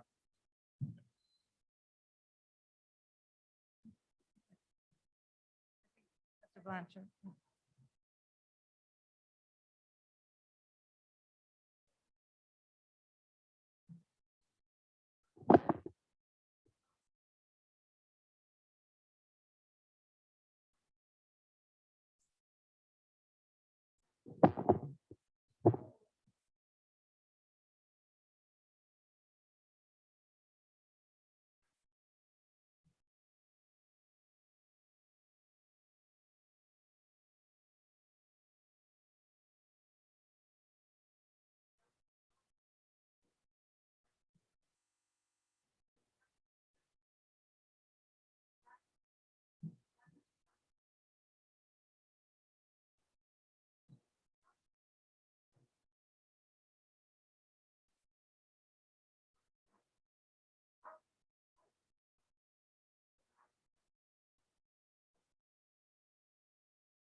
And I'll also share along, I have a once a month meeting with ADA coordinators of large universities and or systems throughout the nation. This moral ethical dilemma of how do you say no and when do you say no? And this feels so wrong, is something that's shared by my colleagues throughout the United States doing this work. So this isn't without empathy. This isn't without feeling on our part either. It's something that we've discussed pretty significantly. So please know that when we see those are not cold decisions toward you. It's just limiting this piece of our work in the committee. But I think certainly that's something that the advocates here through Faculty Senate to take up these stories and these concerns about gaps that have not yet been met. Yes. So for those in our virtual colleagues, the contention is that there is insufficient consideration of the threat that faculty working among unvaccinated or mixed vaccinated students take home to their vulnerable family members. And this has been an issue that the FSAC has raised from day one, because there are members on this committee that also face that threat, that concern, that horrible feeling every day when we go home. So yes, it has come up. Yes, Professor Hicks.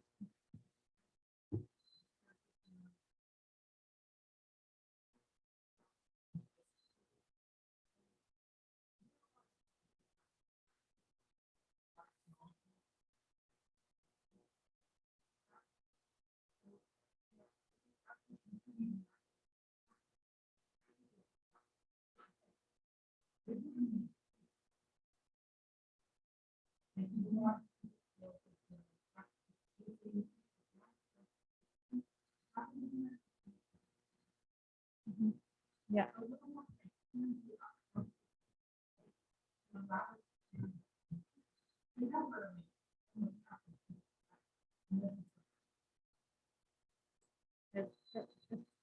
Okay, so to summarize, Professor Houston also brings up the fact that there's a lack of clarity and transparency in the process, and we're now midway through the semester. And just wanted to say- I wasn't? Okay. Yeah, don't. Oh, my gosh. Thanks, guys. Now you tell me?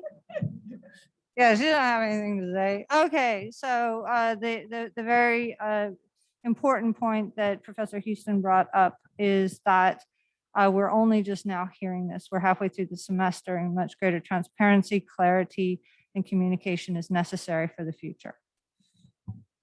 All right, are there additional questions? We do have many things, and we have a huge election, guys. So what do you think? All right, thank you. All right.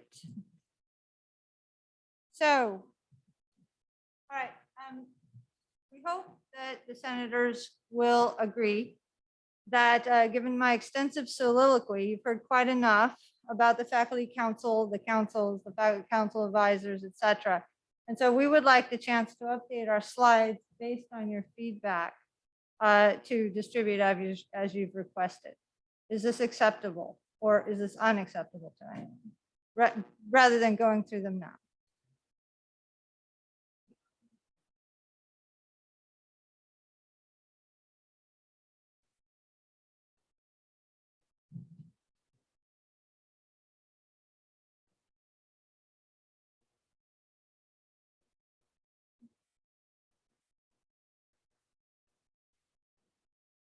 Yeah.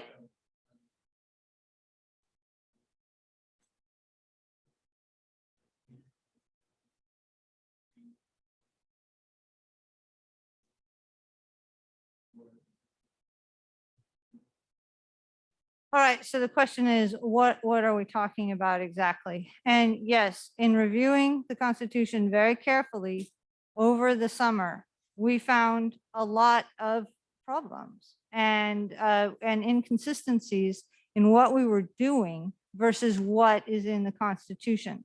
There's also the question of approval of the Constitution by the Faculty Council as required, which has not been done for any changes since 1996.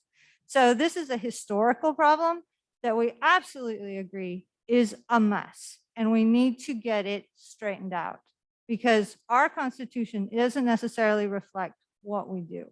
And that's a mistake, and it's not okay. I inherited this. This has been going on for many, many, many years, but we are going to get it correct. So we will, the slides I was referring to was really to the definitions and the Board of Supervisors regulations and so on. And we'll be happy to distribute them. But the greater issue is that our Constitution is not congruent with what has been done for several decades. And we've got to resolve this.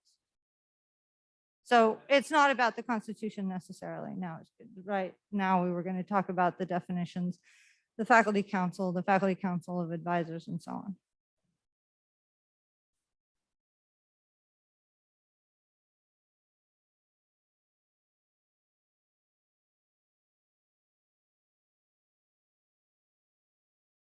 Yeah, I agree. And this has to go through the Senate. Yes, I agree. So I guess we're talking about, well, President McMillin, sorry.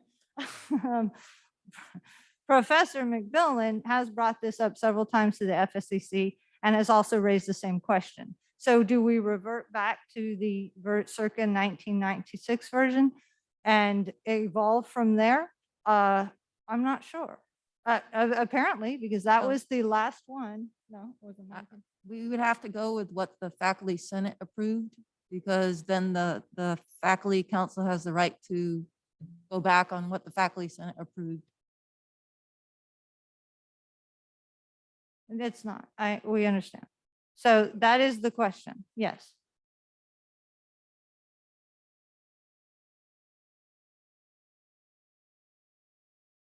Understood. And it's more, I think it's a task greater than us. So we have talked about convening a committee, an ad hoc committee to work on this because it is an onerous task and it needs to be rectified once and for all. And I am committed to doing that. All right. So is it okay if we move on to the resolutions? I'm going to take that consensus. All right, Professor Blanchard.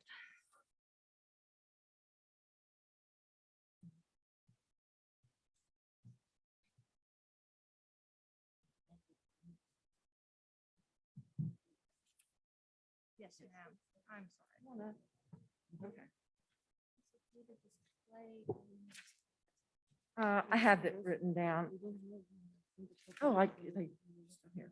Thank you for coming up. I thought y'all left. And then just be sure to restate any questions, statements. for Yes, those ma'am. online. I'll try to do my best. Okay. Thank you very much.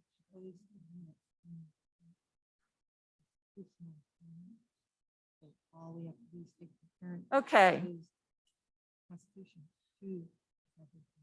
This is the second reading of Senate Resolution 21-04, faculty compensation for thesis and dissertation credit hours. And I'm the sponsoring Senator Pam Blanchard from the School of Ed. Whereas faculty provide intensive instruction and customized individual mentoring to graduate students pursuing a thesis or dissertation, whereas graduate students pay full tuition and fees for thesis and dissertation hours, whereas the university depends on faculty to graduate students who produce high quality publishable research as per Carnegie research status, whereas faculty investment in time per graduate student for either thesis or dissertation credit hours is commensurate to the time investment for the coursework, whereas graduate advising is evaluated in annual faculty reports as part of teaching, whereas doctoral advising disproportionately impacts disciplines that are typically populated by women, persons of color, and other underrepresented groups in the role of faculty, creating workload disparities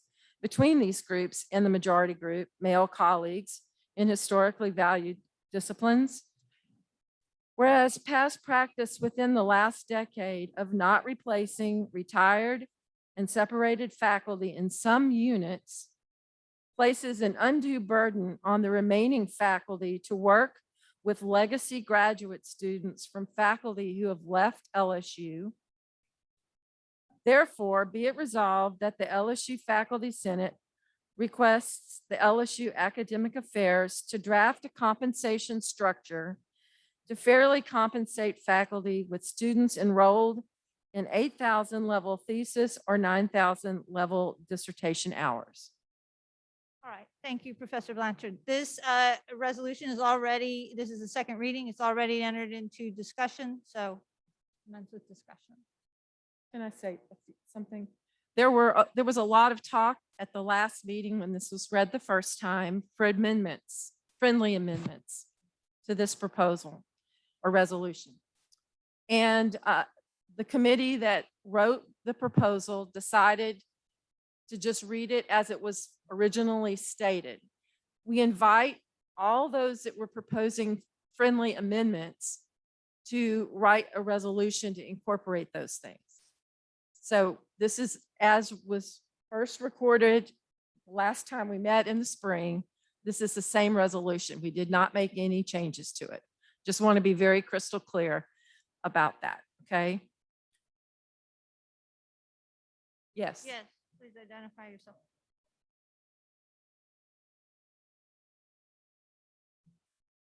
Sure.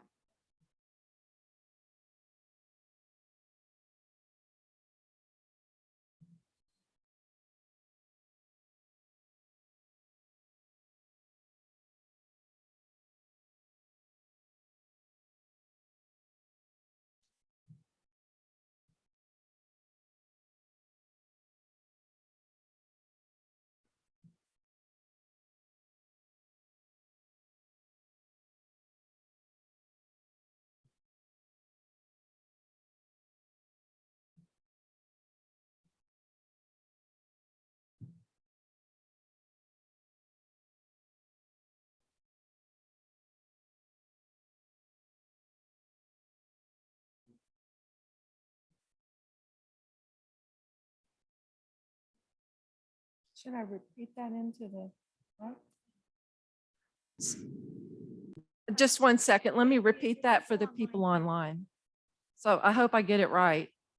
The gentleman is suggesting that the duties of being on on committees and advising graduate students is part of the work of being on the graduate faculty, right? And therefore does not merit increased compensation.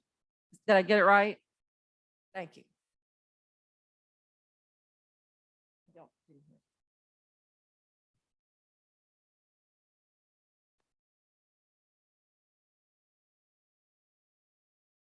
Yes.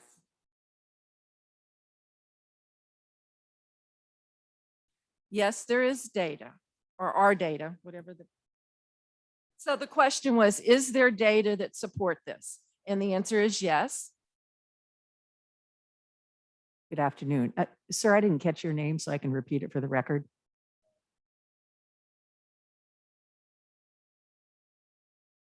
That was Bob Newman, Econ, representing the College of Business. Thank you. My name's Dr. Margaret Mary Salentic Dowell, and I'm a professor in the School of Ed. So first of all, we gathered this information from the Office of Institutional Effectiveness. I requested it from my direct supervisor, Dr. Neil Matthews, who was able to get us an Excel file of all the 8,000 and 9,000 level classes. And so if we look at the School of Ed, which is housed in the College of Human Sciences and Education, primarily women faculty. So at this point right now, excuse me, because of people who have separated from our unit, whether they retired, died, or left for another institution, I'm currently carrying a caseload of 22 doctoral students. And so it does impact me personally. And in the School of Ed, if you think about what traditionally public school teachers look like, they look a lot like me. The same holds true for the counseling, school counseling and the counseling unit within our particular unit.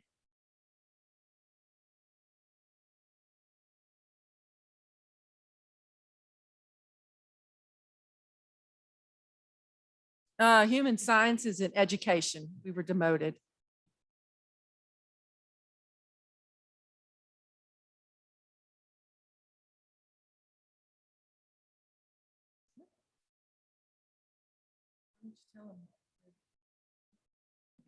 Repeat the question.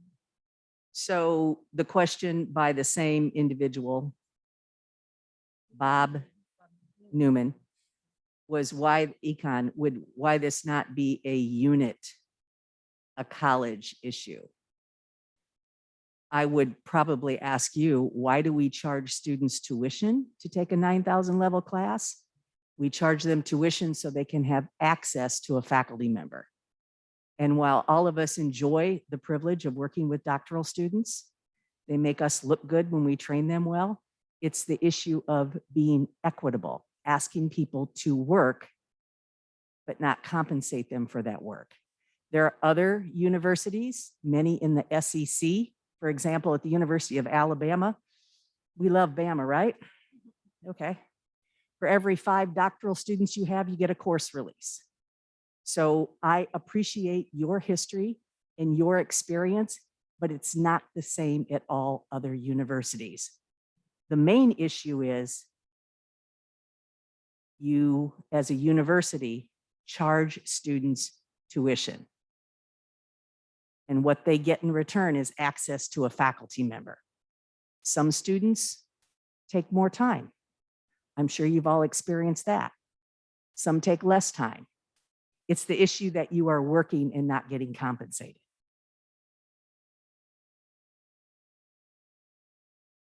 Yes. Mm-hmm.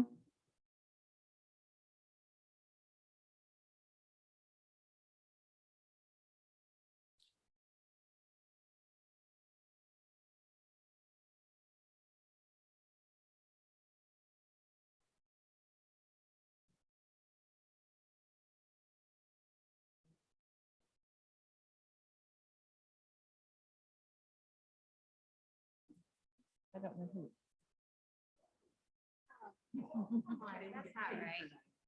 Are you going to repeat for the? I'll do it. I'll do it. Well,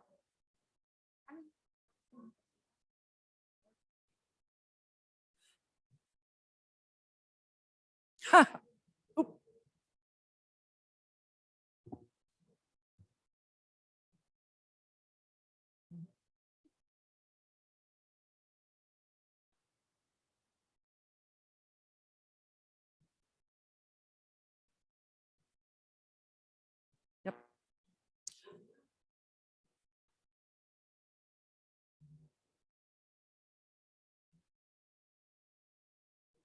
Good points.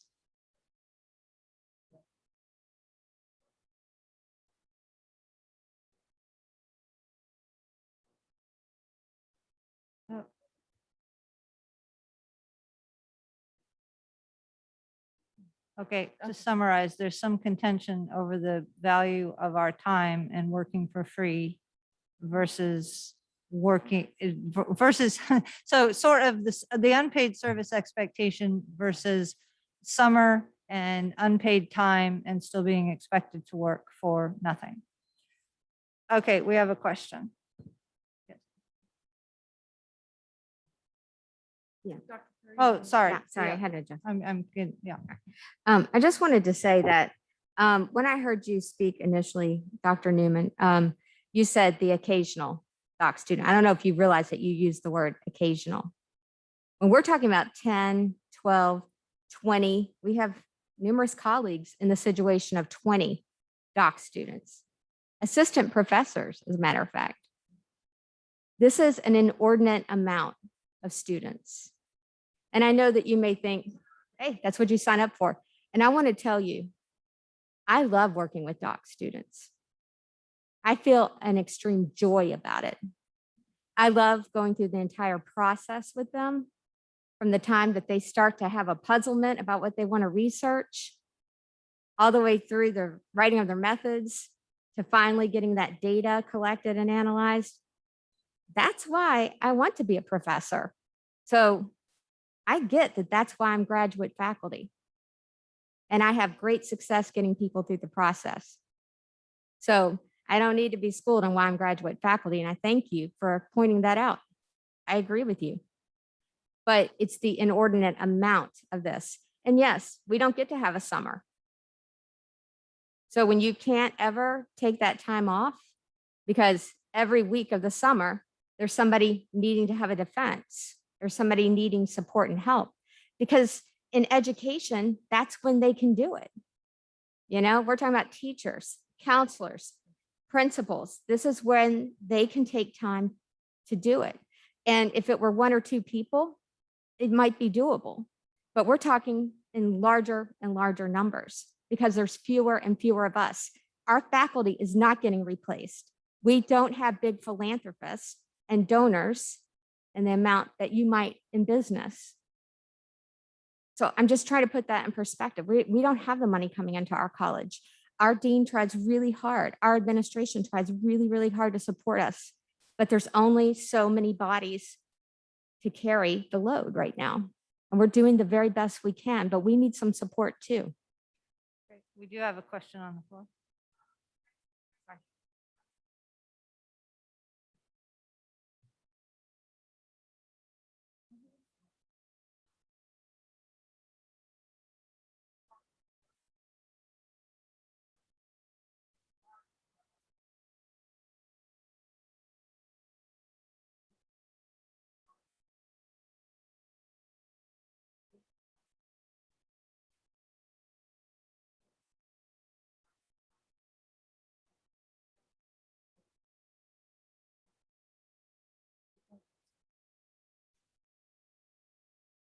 I'm, You want to repeat? you go ahead, please. Go ahead. Okay. Do you want to, can you just summarize? I'm sorry.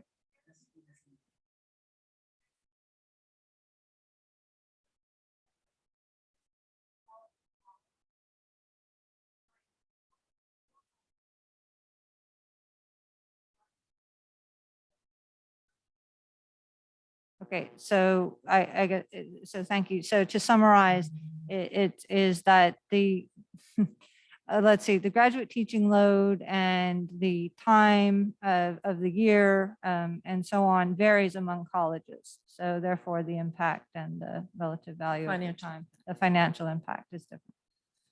Good point. It's a good point. Yes.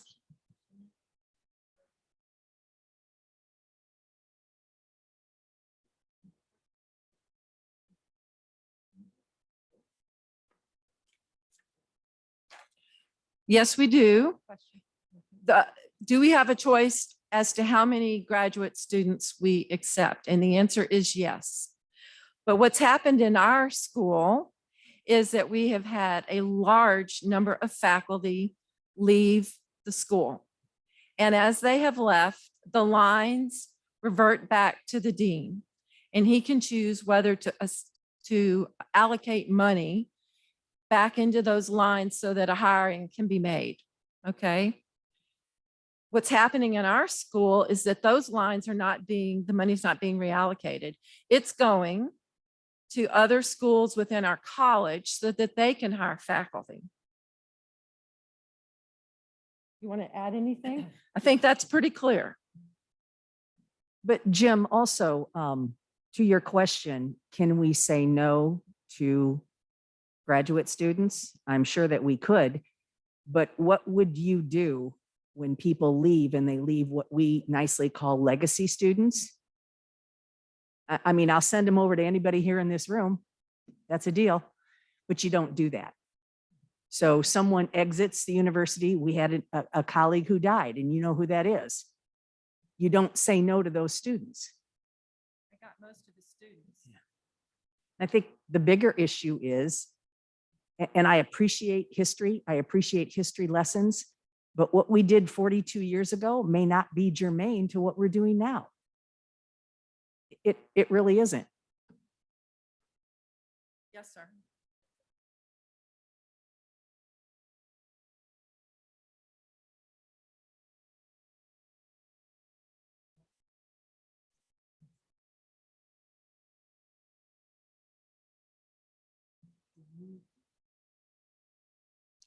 I'm giving 22,000.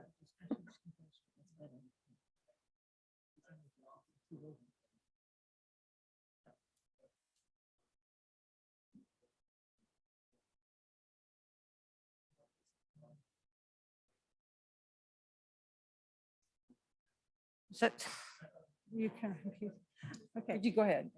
So the question is, how was the value defined, delineated in the resolution come upon, or calculated or determined?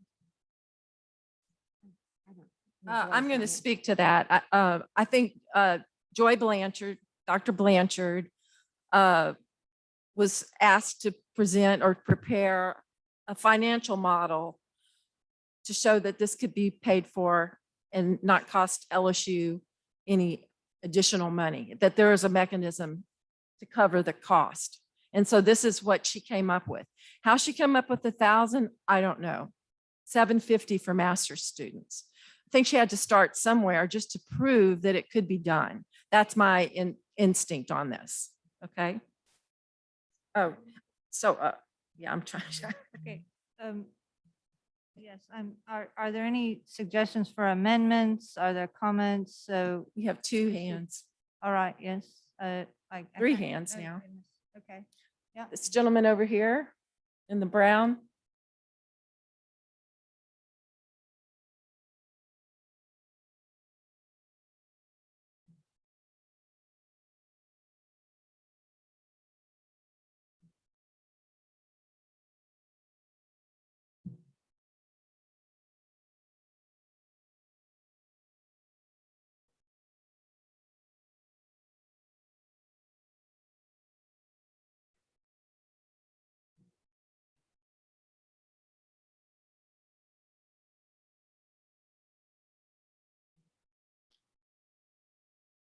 I agree. Let me just say that this is just an example, a model of how the pay or course release could work. It's not up to us, obviously, how this is going to get compensated. This just is to show an example of how that could happen. One thing we were hoping is that if there was some type of compensation structure or course release structure, which is fine, is that more faculty would step up and help take some of this load. We have some associate and full professors who don't take on students, as it is choice. And by not taking them on, they're overloading their colleagues. So certainly by incentivizing, it would be nice to see, and then not have to reduce the numbers of doc students we take. We are a research institution, and we want to be able to take students in our own state and from across the country. So it's not, for me, I do consulting work all over the country for State Department of Education. I have an NSF grant right now. I want to be able to do those things as well. So it's not about getting $1,000 from me. I just want to be clear that it's about trying to create a culture as well of getting other people to hopefully step up, take students, and continue to grow our school as well. I'm just trying to be clear about that, because somebody said, well, what, so yes, I agree with you that there's other ways that we would be open to the university doing this. Okay, I'm sorry. I saw one hand and then yours, sir. I'm sorry. I'm not trying to ignore you. Yes, sir.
All right, so I think the summary is that this would attract people who were not truly committed to the service aspect of graduate teaching.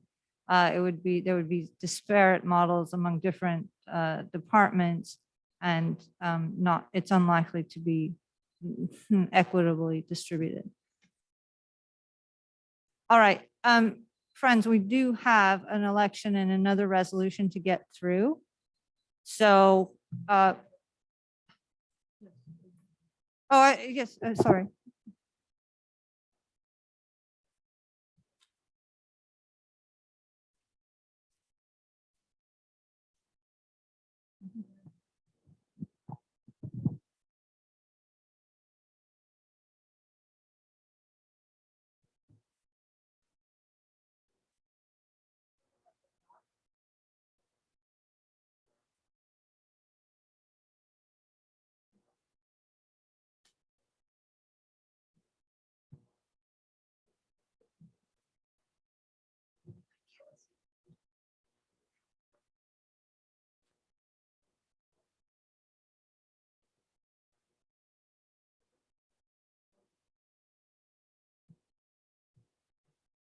Okay.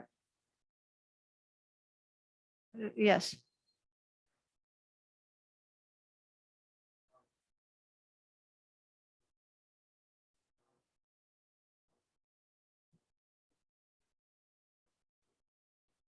Mhm. Yes.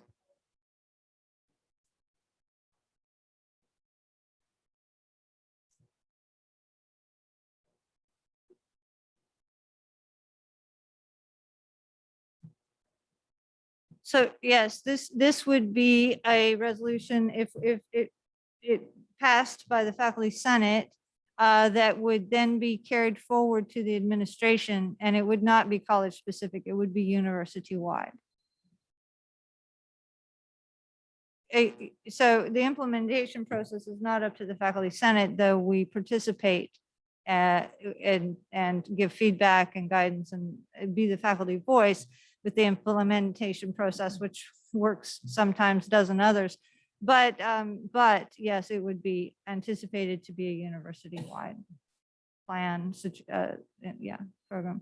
And the previous comment by Professor Regis was that this is a question of disparity and inequality, and that just because it's not an issue that one faces oneself, it is an issue to those who do struggle with this or for which this is a problem. It's a serious issue, and we need to be sensitive to that. Okay. Yes.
So the question is, perhaps this is, or the statement is, perhaps this is more of a local issue than a university-wide issue, and have they considered that? Okay, friends, we really do need to move toward a vote or amendments or something. All right. Would you like to move forward with a vote? It's up to you if you want. Yeah, I think we need to vote it up or down. Vote your conscience. Okay, Okay? so we have to go old school here. So please, when your name is called, state yay or nay. Or abstain. Or abstain. People on Zoom. Well, they can be called as well. How are we going to incorporate the people on Zoom? The individuals on Zoom will need to unmute yourself and state your vote. Yes, no, or abstain, please. All right. We're calling the roll by name. Jeff Davis.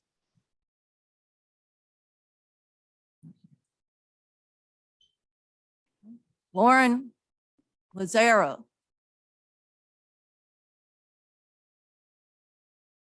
Ian Negulescu.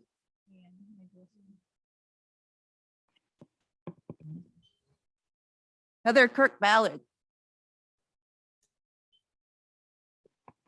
My name is next, Joan King. I vote yay. Kevin Ringelman.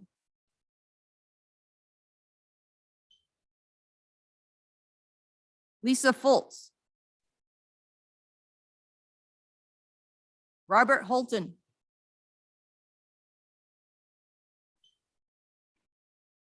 Derek Ostrenko.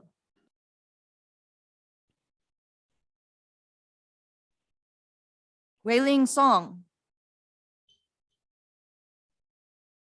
Robert Newman. Roy Heidelberg.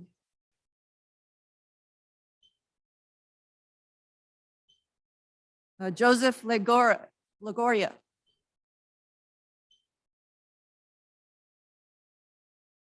Jinan Wu.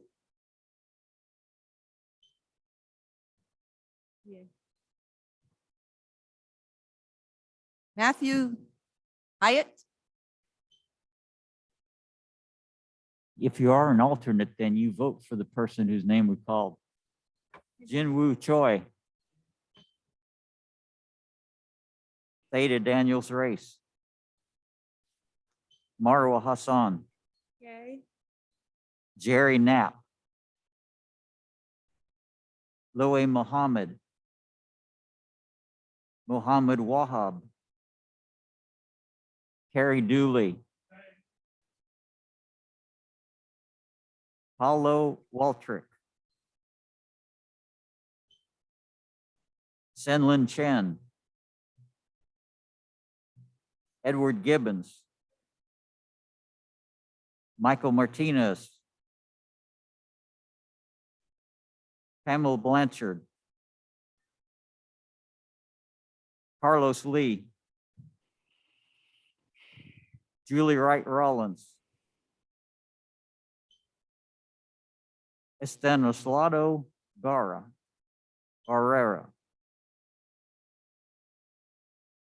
James Canfield, Brenton Stewart,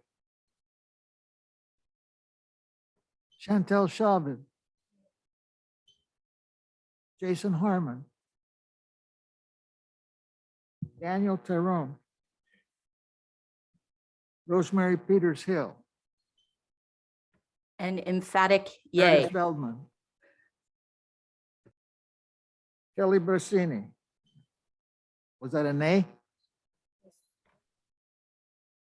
Jennifer Davis, Catherine Jensen,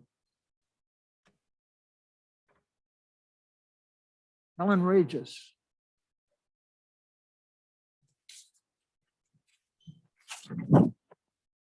Jeffrey Rowland, Mark Wagner, Nay. Elizabeth Carter. John Church, Aye. John Miles, Bob Mann, Tara Houston, Inessa, Yay. Hannah,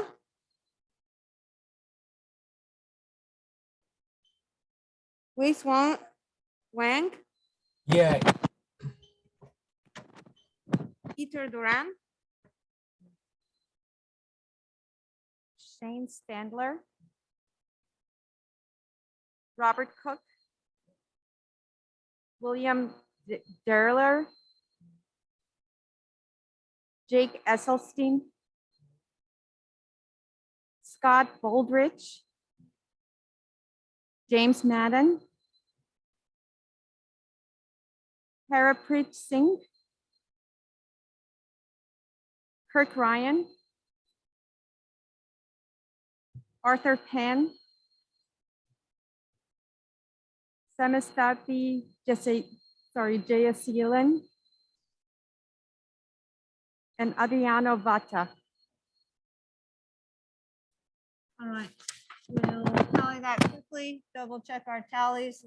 In the meantime, I suggest we move on to the reading of move on to new business. Madam President, I want to call a question.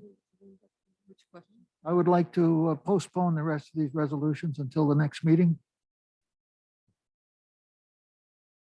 Well, I think I think there's been a motion to postpone the resolution.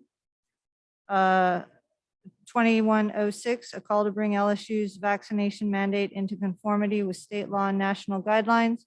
Is there a second? All right. Oh, boy.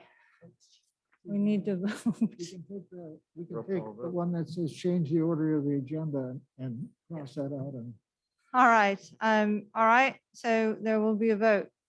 Here we go. We're voting to postpone the first reading of resolution 2106. Yeah. Correct. That is the question. The question, yes, there has been a motion to postpone the first reading of resolution 2106, a call to bring LSU's vaccination mandate into conformity with state law and national guidelines. That is the motion.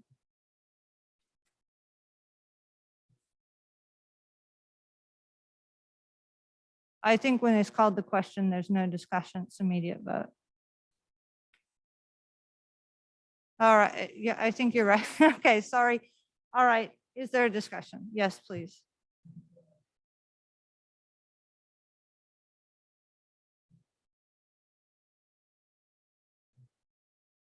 Yes.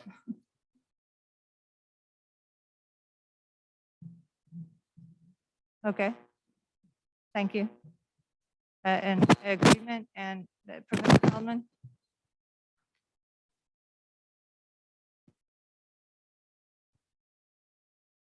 Yes. Okay.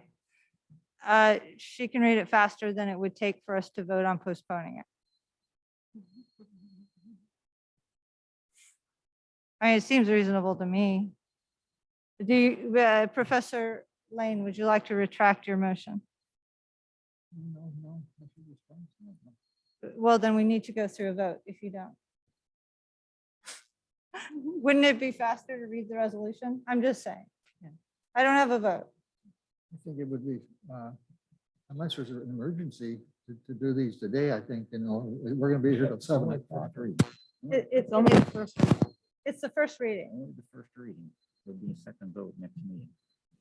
And it was already postponed from last time. Yes. Because of the second meeting. The first reading. Would you like to, Period. Done. okay, do you want to Agree with retract that. your motion? Yes, I agree. Say that. So you withdraw your motion. Withdraw the motion. All right.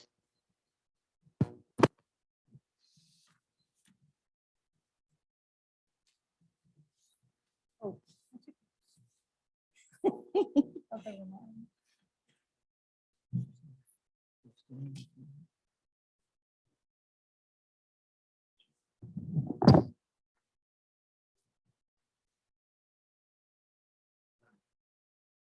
Whereas the Faculty Senate welcomes the COVID-19 vaccine mandate announced by President Tate on August 24, 2021, as a crucial step in enabling LSU to fulfill its educational mission in the midst of the global COVID-19 pandemic. And whereas lack of vaccination compliance presents a clear threat to the health and safety of all LSU students, staff, and faculty. And whereas the resolutions passed by the Faculty Senate, Student Senate, and Faculty Council in April and May of 2021 indicate the overwhelming desire of the LSU community for a robust mandatory vaccination policy. And whereas Louisiana Revised Statute 17170E states that students may be exempted from a vaccination requirement, quote, if the student or his parent or guardian presents a written statement from a physician stating that the procedure is contraindicated for medical reasons, or a written dissent from the student or his parent or guardian is presented. And whereas LSU's current COVID-19 vaccination exemption procedure does not require a written statement, but instead allows students to seek an exemption by checking a series of boxes online. And whereas knowing how many students are partially vaccinated or unvaccinated is necessary to accurately assess risk in classrooms and elsewhere on campus. And whereas the current policy of randomly testing 25% of all unvaccinated students once a week is effectively at best a policy of monthly testing, while the CDC and the American College Health Association both recommend at least twice weekly testing of unvaccinated students. And whereas the Pfizer and Moderna vaccinations require a 2-shot regimen, and the effectiveness of those vaccinations after 1 dose is noticeably lower now that the now dominant Delta variant, does that make sense? Against the now dominant Delta variant than the Alpha variant, yet the current university reporting metric does not differentiate between the partially and the fully vaccinated and does not incentivize students or employees to obtain their second shot. Therefore, be it resolved that the LSU Faculty Senate commends the university leaders for instituting a COVID-19 vaccination mandate.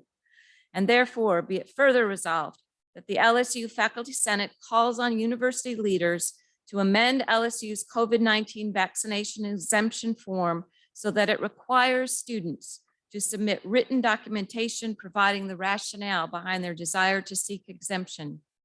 And therefore, be it further resolved that the LSU Faculty Senate calls on university leaders to impose at least once weekly testing requirement for all non-vaccinated and partially vaccinated individuals on campus.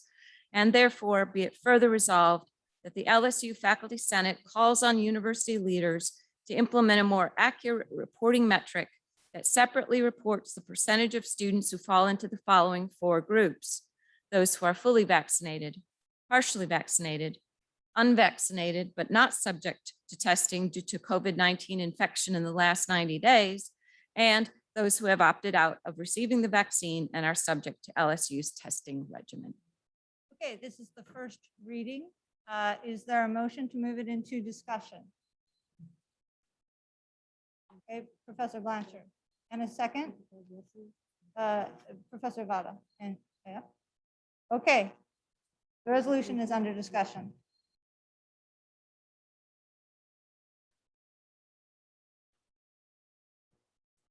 So thumbs up, all right. Okay.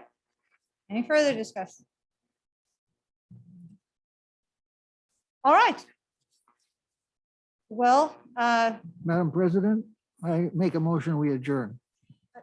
we have an election. We have an election. No, he has a motion. He'll take precedence over Okay, right now, we're having a motion on the floor. Right now, the topic on the floor is the resolution. Any additional discussion? Okay, with none, oh, yes, okay.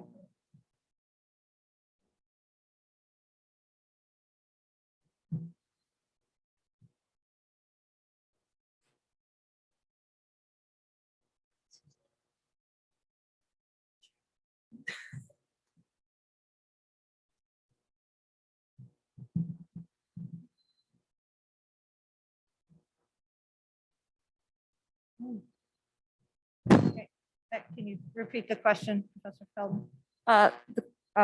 If I understand it, the question is, how does this relate to what President Tate said about bringing students and staff and faculty under the same vaccination requirement? Does anyone want to? If you look at the current exemption form for faculty, there is no personal exemption. So that's something that we need to discuss with the administration. But it does require a written statement if you have a religious reason for accommodation. So essentially, we're just asking them to apply the same standard for application of that accommodation based on the student having to write a declaration as the faculty do. The issue of the personal exemption is something that would still have to be worked out with the administration, covered by HR, and would not be subject to this resolution. Thank you. Yes.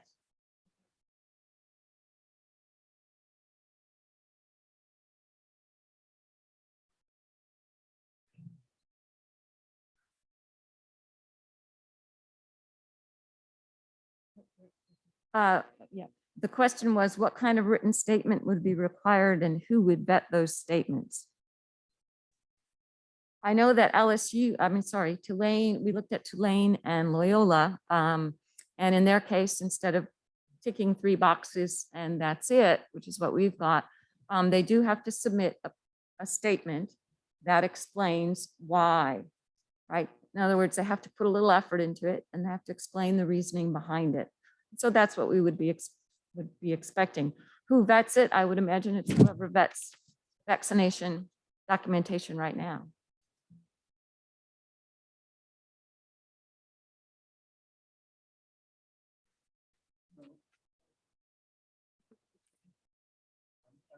I'm not sure why you need to.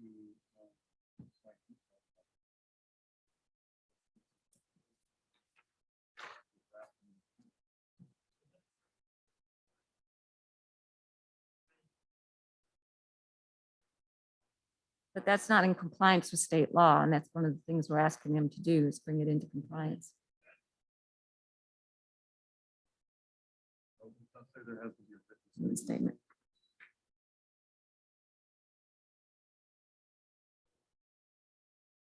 I mean, something should be specified. Probably not. Right, I mean, there's a wide range of ways or institutions that require a notarized. So there are a number of things.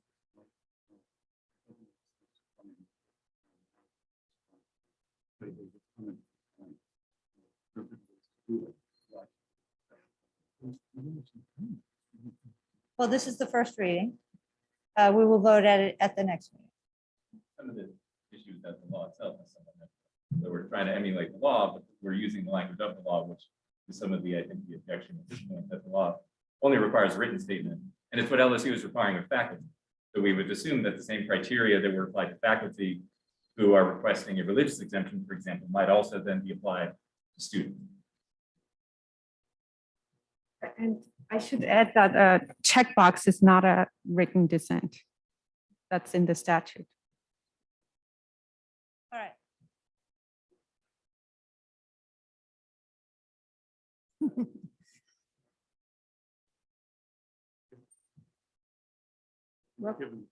That, that would be subject to some legal dispute, I think. Okay. Are there any additional comments, suggestions for amendments, or it's all right for the, in preparation for the second reading at our next meeting? All right, very good. Well done. Thanks, guys. All right, now the moment we've all been waiting for, the election of the the election of the new member to the Faculty Senate Executive Committee. Okay. All right. Please show everyone has you've seen the personal statements that were written by the candidates. Again, these are individuals who are new to the Senate, and they are elected today for service of 1 year on the executive committee. All right, I'll call you in not any specific order. If you want to give a very brief oral statement. Scott Baldridge. You just stand, yeah, well, right.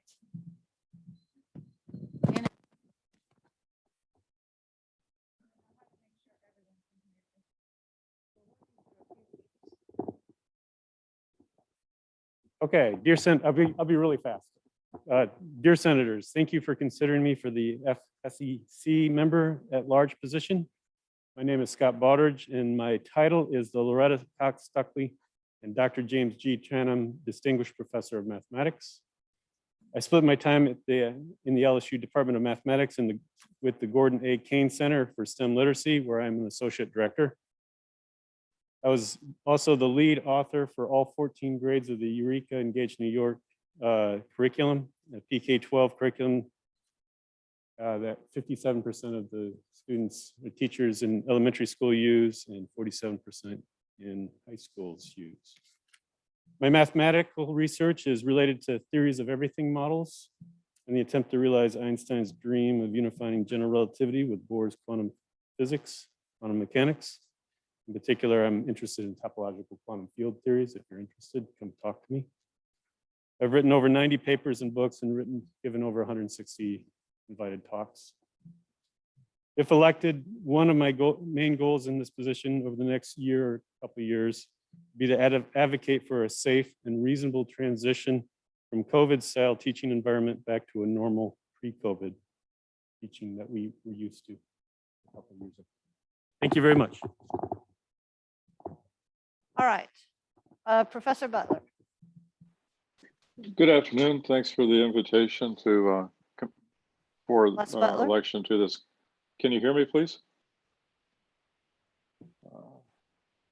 My microphone is it unmuted?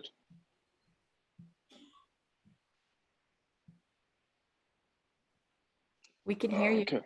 on Zoom You anyway. can't hear me. Okay. All right. Thank you for the invitation. I'll just let the written statement stand. Thank you.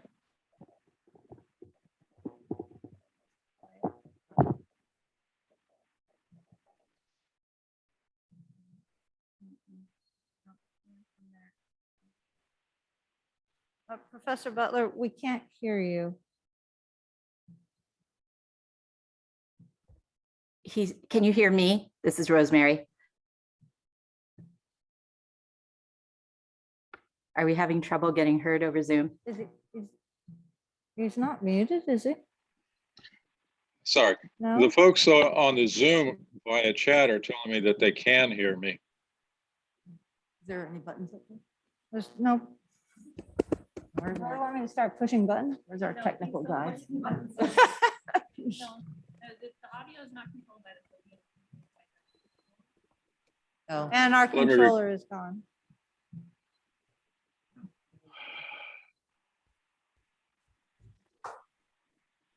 To save time, if people besides the Zoom people can hear me, Oh. my statement is I will let the written speaking on a statement speaker over stand. there. You can hear me. No, it doesn't. I can call one of us. If you don't. Here's his statement, right. if you don't mind reading it.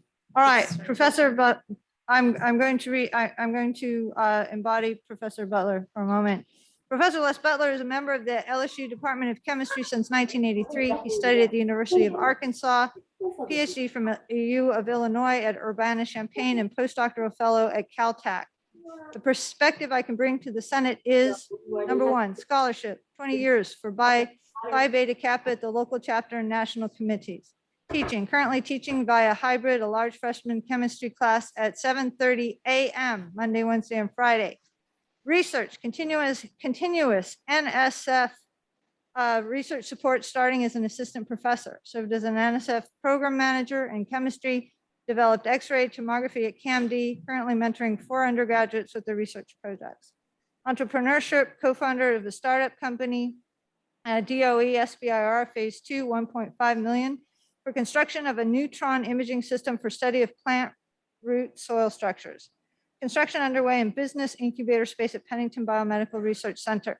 Athletics, I've never been to an LSU football game. The cost benefit ratio for entertainment is obscene.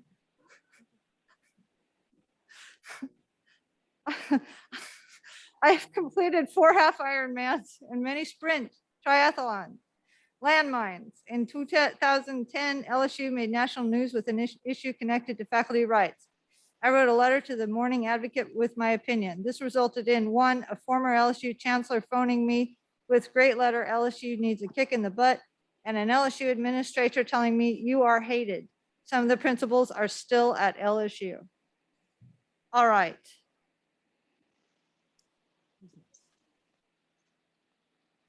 Les Butler. Les Butler. Okay, next up. It's gone. All right. Kelly Dooley, please. Oh, I'm sorry.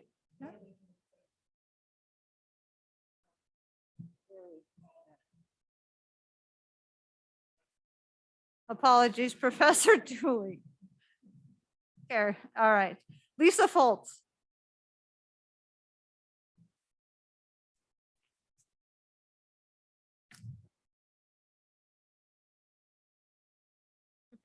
Oh, there we go.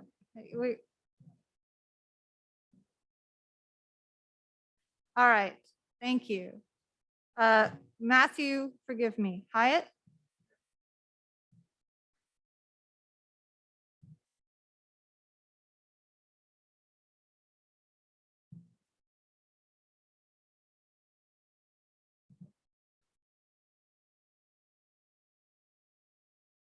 Absolutely, thank you. Jeff Rowland.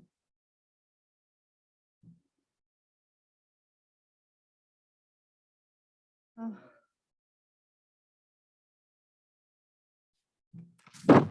They can't hear you. Thank you. All right, so sorry.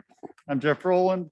I'm an associate professor in the Department of Philosophy and Religious Studies, but I'm on the philosophy side.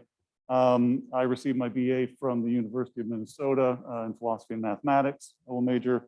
I did a PhD at Cornell University, as well as an MA with a PhD concentration in mathematics.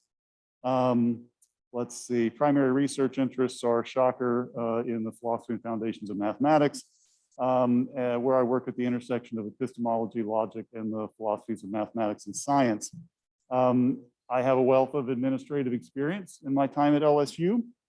At all levels, I've served on the HSS Faculty Senate. I've served on this Senate before. Most recently, I've been representing HSS, Humanities and Social Sciences or on the Admissions Honors and Standards Committee, the ASH Committee. I've also served as section head for philosophy, and I currently serve as director of undergraduate studies for philosophy. My aim on the Faculty Senate Executive Committee would be to contribute to stronger Faculty Senate leadership, leadership that advocates for faculty and sees the Senate as an instrument of shared governance. As a member of the HSS faculty, my presence would also increase the diversity of experience on the FSEC. There are currently no FSEC members from HSS, which is the largest college on campus. And having taught numerous courses ranging from fewer than 10 students to more than 200 students, both general education courses and non-general education courses, my teaching experience would be especially valuable on the FSEC in our current pandemic circumstances. Thank you. Thank you, Professor Rowland. All right. And last but certainly not least, Param Singh.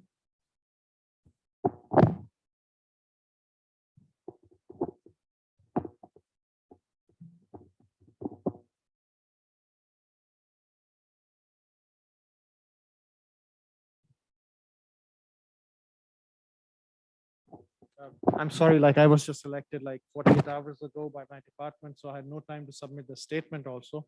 I just prepared it.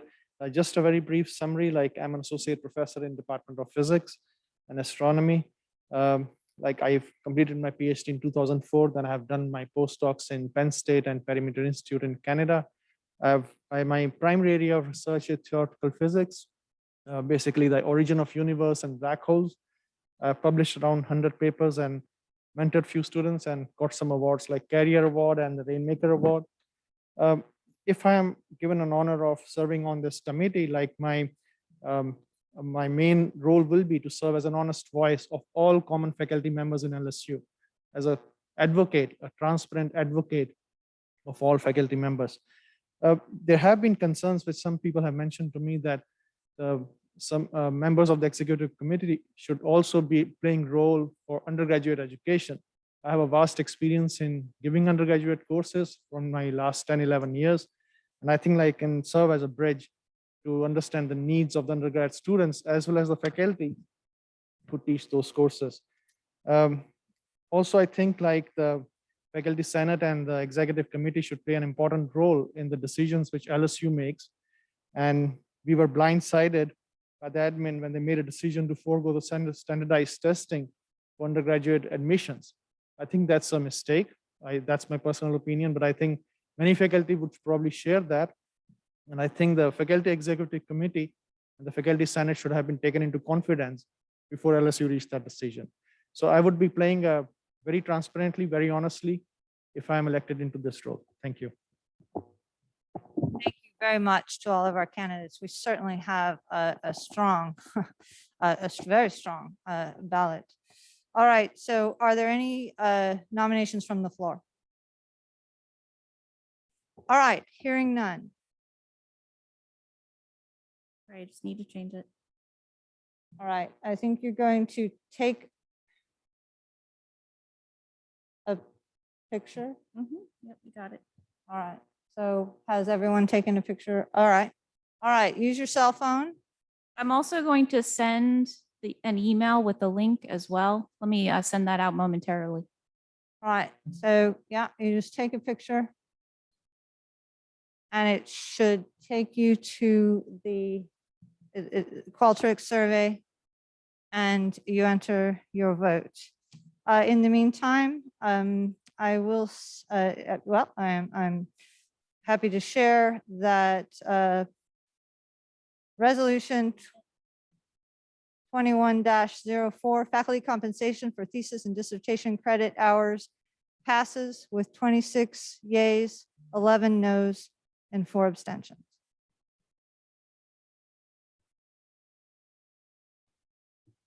If the QR code doesn't work for you, there is an email that was sent out as well.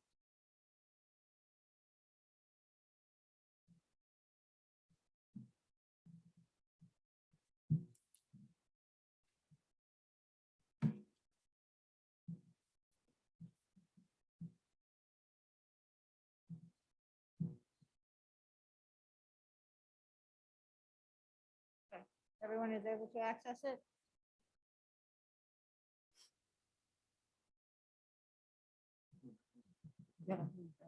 You need it back up. All right, yeah, I'm sorry.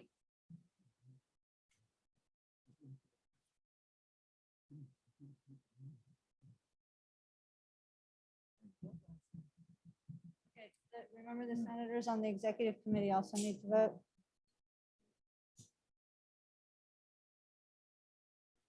No, I've got it up. It's retrieving the data. It just needs it a few minutes because, the reload.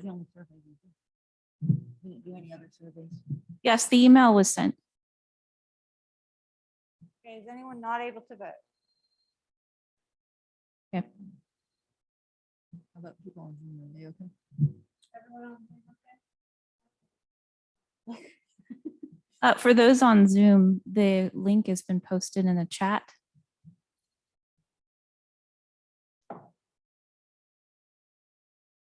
And it does take a while for this page to load with the results so everyone can see.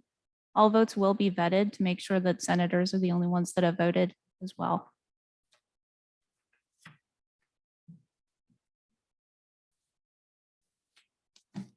Yes, I can. Thank you.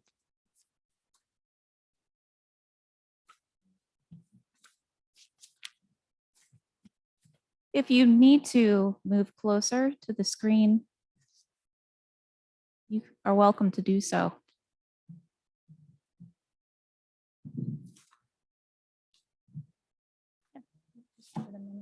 Yeah. Susanna's telling me to be patient. All right, can you see those? Let me refresh the page. It does take a minute to load.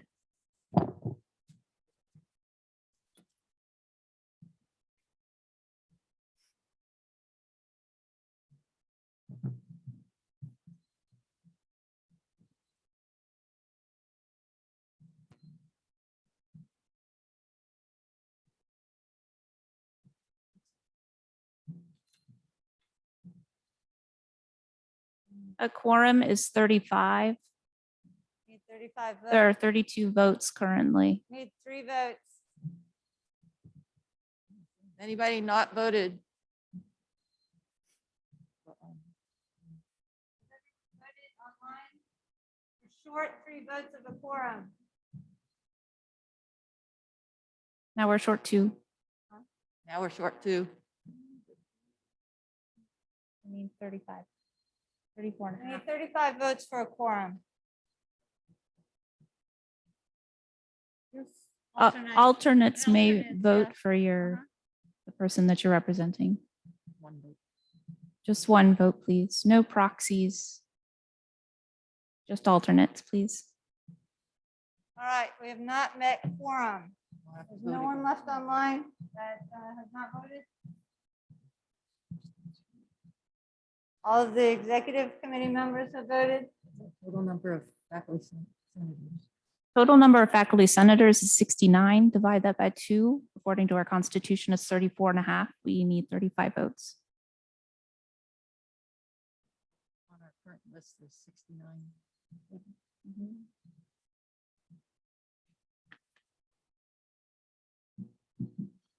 But there's not, we're missing, I mean, you're counting those lines that don't have a name.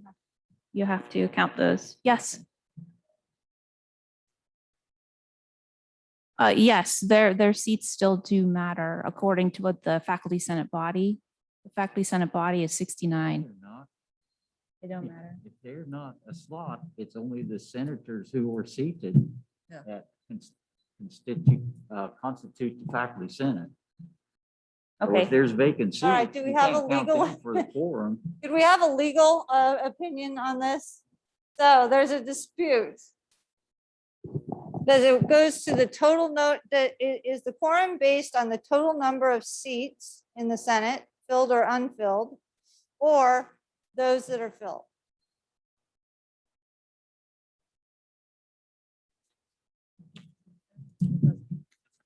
We.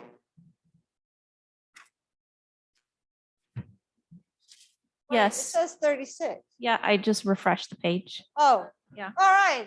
All right, you're off the hook, Professor. Thank you Terrell. all, but that's a question we definitely need to answer Yes, as but well. no, Thank you're you. not off the hook. We need to know what that means. Congratulations, Professor Rowland. We look forward to seeing you. And thanks to you all for your endurance. Thank you. General 50% constitute a quorum. It Authorized says membership. faculty, senate, executive, committee representatives, and not all. Authorized membership.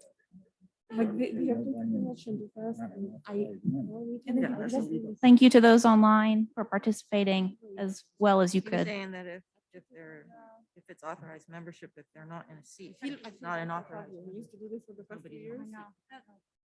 What does that mean? That's what he was